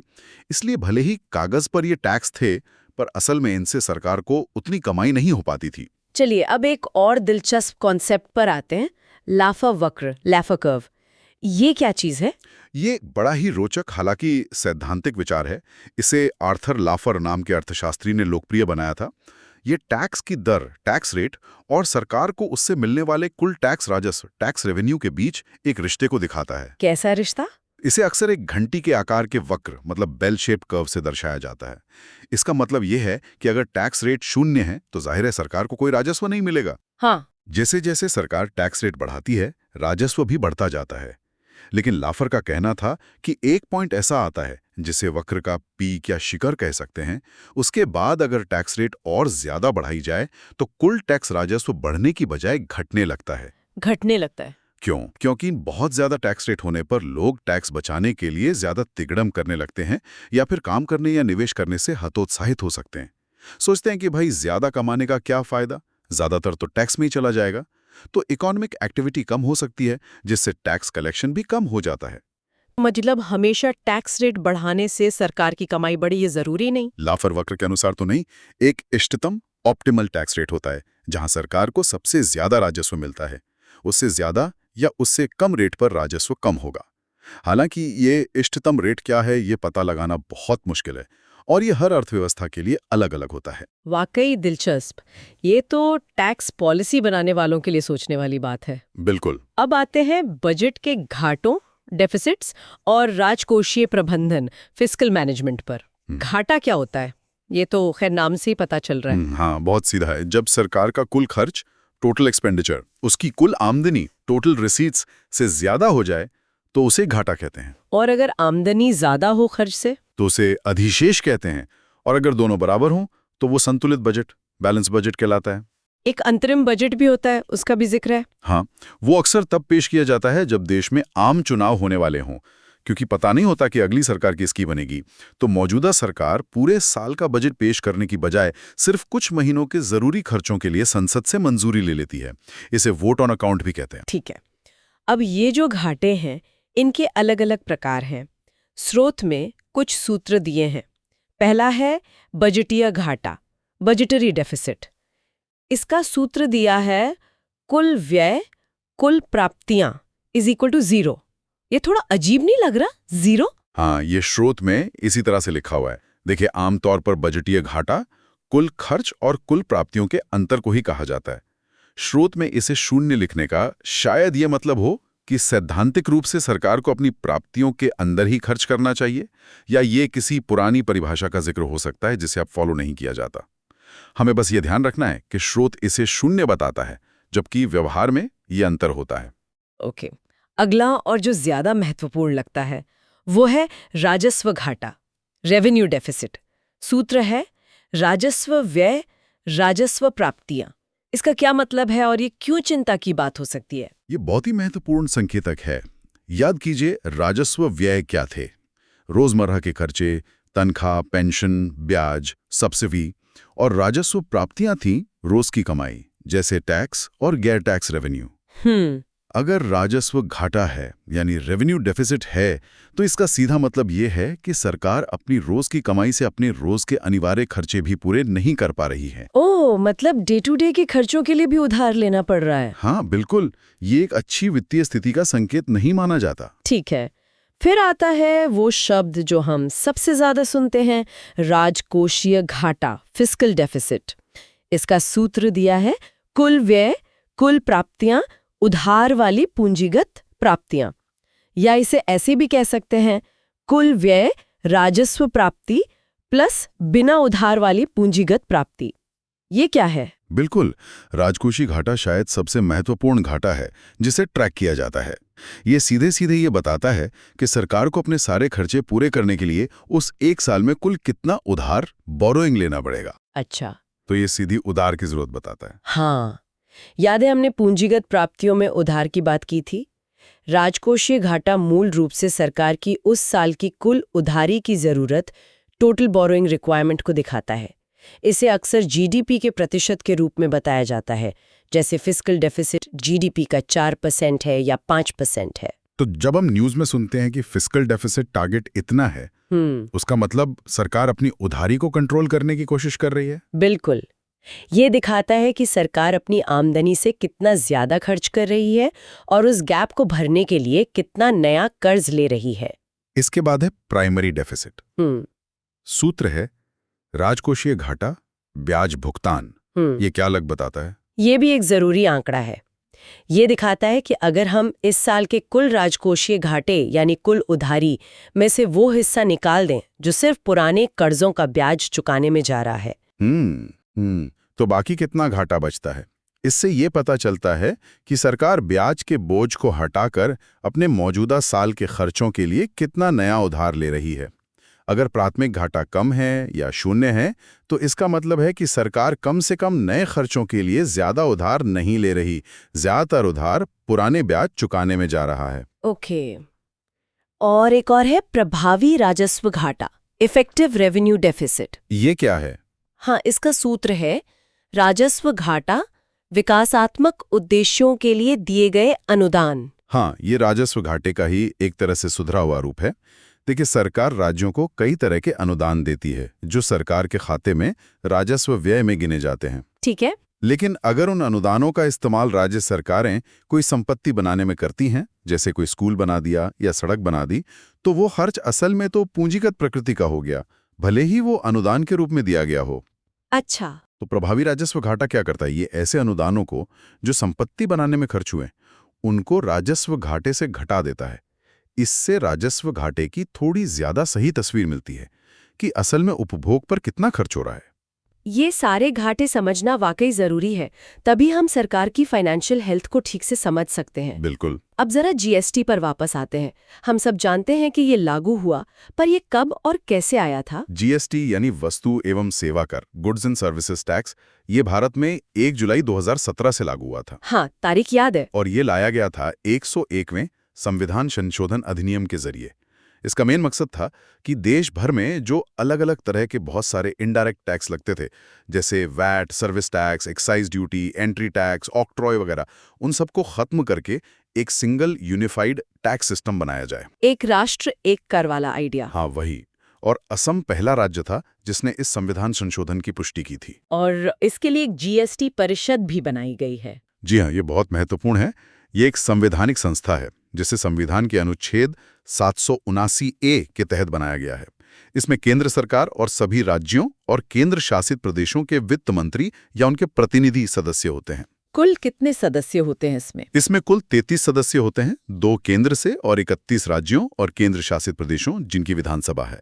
और इसकी अध्यक्षता केंद्रीय वित्त मंत्री करते हैं। और इसका काम क्या है? यही परिषद मिलकर तय करती है कि जीएसटी की दरें क्या होंगी, कौन सी चीजें जीएसटी के दायरे में आएंगी या बाहर रहेंगी, और जीएसटी से जुड़े सारे नियम कानून क्या होंगे। ये केंद्र राज्य सहयोग का एक बड़ा उदाहरण है। ठीक है। टैक्स से जुड़े कुछ और शब्द भी हैं जो अक्सर सुनने में आते हैं, जैसे सरचार्ज। ये क्या होता है? उस 1 लाख पर कुछ और प्रतिशत अतिरिक्त टैक्स देना होगा। ये आमतौर पर जिनकी आय बहुत ज्यादा होती है उन पर लगाया जाता है। ओके। और सेस, ये सरचार्ज से अलग कैसे है? सेस भी टैक्स पर लगने वाला एक अतिरिक्त टैक्स ही है, लेकिन यह हमेशा किसी खास मकसद के लिए लगाया जाता है, जैसे शिक्षा सेस, स्वास्थ्य सेस या स्वच्छ भारत सेस।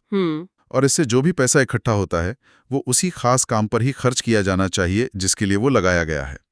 एक और महत्वपूर्ण अंतर यह है कि सेस से जमा हुआ पैसा केंद्र सरकार रखती है, उसे राज्यों के साथ बांटना अनिवार्य नहीं होता, जबकि सामान्य टैक्स कलेक्शन का हिस्सा राज्यों को देना पड़ता है। अच्छा, ये महत्वपूर्ण अंतर है। एक और था पिगोवियन टैक्स। ये कैसे टैक्स है? ये एक खास तरह का टैक्स है जो उन चीजों या गतिविधियों पर लगाया जाता है जिनसे समाज को कोई नुकसान होता है, जिसे अर्थशास्त्र में नेगेटिव एक्सटर्नैलिटी कहते हैं। नेगेटिव एक्सटर्नैलिटी जैसे जैसे प्रदूषण फैलाने वाली फैक्ट्रियों पर कार्बन टैक्स लगाना या सिगरेट और तंबाकू पर भारी टैक्स लगाना। इसका मकसद होता है कि इन नुकसानदायक चीजों का उत्पादन या उपभोग महंगा हो जाए और लोग उसे कम करें। बिल्कुल। आखिर में एक बहुत ही महत्वपूर्ण कानून का जिक्र हमारे नोट्स में है, FRBM अधिनियम 2003, यानी fiscal responsibility and budget management act. इसका क्या रोल है? हाँ, FRBM एक्ट। ये कानून दरअसल सरकार पर एक तरह का वित्तीय अनुशासन बनाए रखने की जिम्मेदारी डालता है। इसका मुख्य लक्ष्य है कि सरकार अपने राजकोषीय घाटे और दूसरे घाटों को धीरे धीरे कम करे, सरकारी खर्चों में पारदर्शिता लाए और देश के अर्थव्यवस्था को एक स्थिर रास्ते पर रखे। मतलब ये सरकार के लिए कुछ वित्तीय नियम तय करता है। हाँ, एक तरह से ये सरकार के लिए वित्तीय सेहत के नियम तय करता है। ये कहता है कि आपको अपने घाटे एक सीमा के अंदर रखने होंगे। और इस कानून के तहत सरकार को हर साल बजट पेश करते समय संसद में 3 खास रिपोर्ट या स्टेटमेंट भी रखने होते हैं। अच्छा, कौन कौन से? पहला है मध्यम अवधि की राजकोषीय नीति विवरण, medium term fiscal policy statement. इसमें सरकार अगले 3 सालों के लिए अपने मुख्य घाटों, जैसे राजकोषीय घाटा, राजस्व घाटा, इनके लिए लक्ष्य बताती है कि वो इन्हें कितना रखना चाहती है। एक तरह का रोड मैप। हाँ। दूसरा है राजकोषीय नीति रणनीति विवरण, फिस्कल पॉलिसी स्ट्रैटेजी स्टेटमेंट्स। इसमें सरकार बताती है कि वो उन लक्ष्यों को हासिल करने के लिए क्या रणनीति अपनाएगी, उसकी प्राथमिकताएं क्या होंगी, क्या कदम उठाएगी। ठीक है। और तीसरा है मैक्रो इकोनॉमिक फ्रेमवर्क स्टेटमेंट। इसमें सरकार अर्थव्यवस्था की मौजूदा हालत का आकलन देती है और आने वाले साल के लिए अर्थव्यवस्था के मुख्य अनुमान, जैसे जीडीपी ग्रोथ रेट कितना रहेगा, महंगाई कितनी रहेगी वगैरह बताती है। तो ये तीनों रिपोर्ट मिलकर बजट को समझने और सरकार की आगे की वित्तीय योजनाओं का आकलन करने में काफी मदद करती होंगी। बिल्कुल। FRBM एक्ट और ये रिपोर्ट्स मिलकर सरकार को वित्तीय मामलों में ज्यादा जवाबदेह बनाती हैं और पूरे सिस्टम में पारदर्शिता लाती हैं।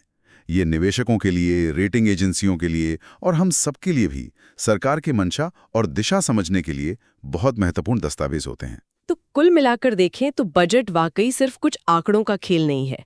ये सरकार की सोच, उसकी प्राथमिकताओं का आईना है। कहाँ खर्च करना है, व्यय, और पैसा कहाँ से जुटाना है, कर, ये फैसले ही देश की आर्थिक और सामाजिक दिशा तय करते हैं। निश्चित रूप से, और ये संतुलन साधना बहुत जरूरी है। राजस्व खर्च और पूंजीगत खर्च के बीच संतुलन, प्रत्यक्ष और अप्रत्यक्ष करों के मिश्रण में संतुलन और विभिन्न घाटों को एक सीमा में रखना, ये सब मिलकर ही अर्थव्यवस्था की सेहत और भविष्य की संभावनाओं की तस्वीर बनाते हैं। और जीएसटी और एफआरबीएम जैसे सुधार इसी मैनेजमेंट को और बेहतर और पारदर्शी बनाने की कोशिशें हैं। हाँ, और इन सब बारीकियों को अगर हम थोड़ा समझ लें तो हमें सरकार के फैसलों का मतलब और उनका हम पे क्या असर पड़ेगा, ये बेहतर ढंग से समझ आ सकता है। बिल्कुल। अब जाते जाते श्रोताओं के लिए एक सवाल छोड़ जाते हैं। हाँ, जरूर। हमने लैफर वक्र की बात की, जो ये कहता है कि टैक्स की दरों की शायद एक इष्टतम या सबसे सही सीमा होती है जिसके आगे राजस्व घट सकता है। तो क्या इसी तरह से ये भी सोचा जा सकता है कि विकास और सामाजिक कल्याण पर जो सरकारी खर्च होता है उसकी भी कोई इष्टतम मात्रा या संरचना हो सकती है?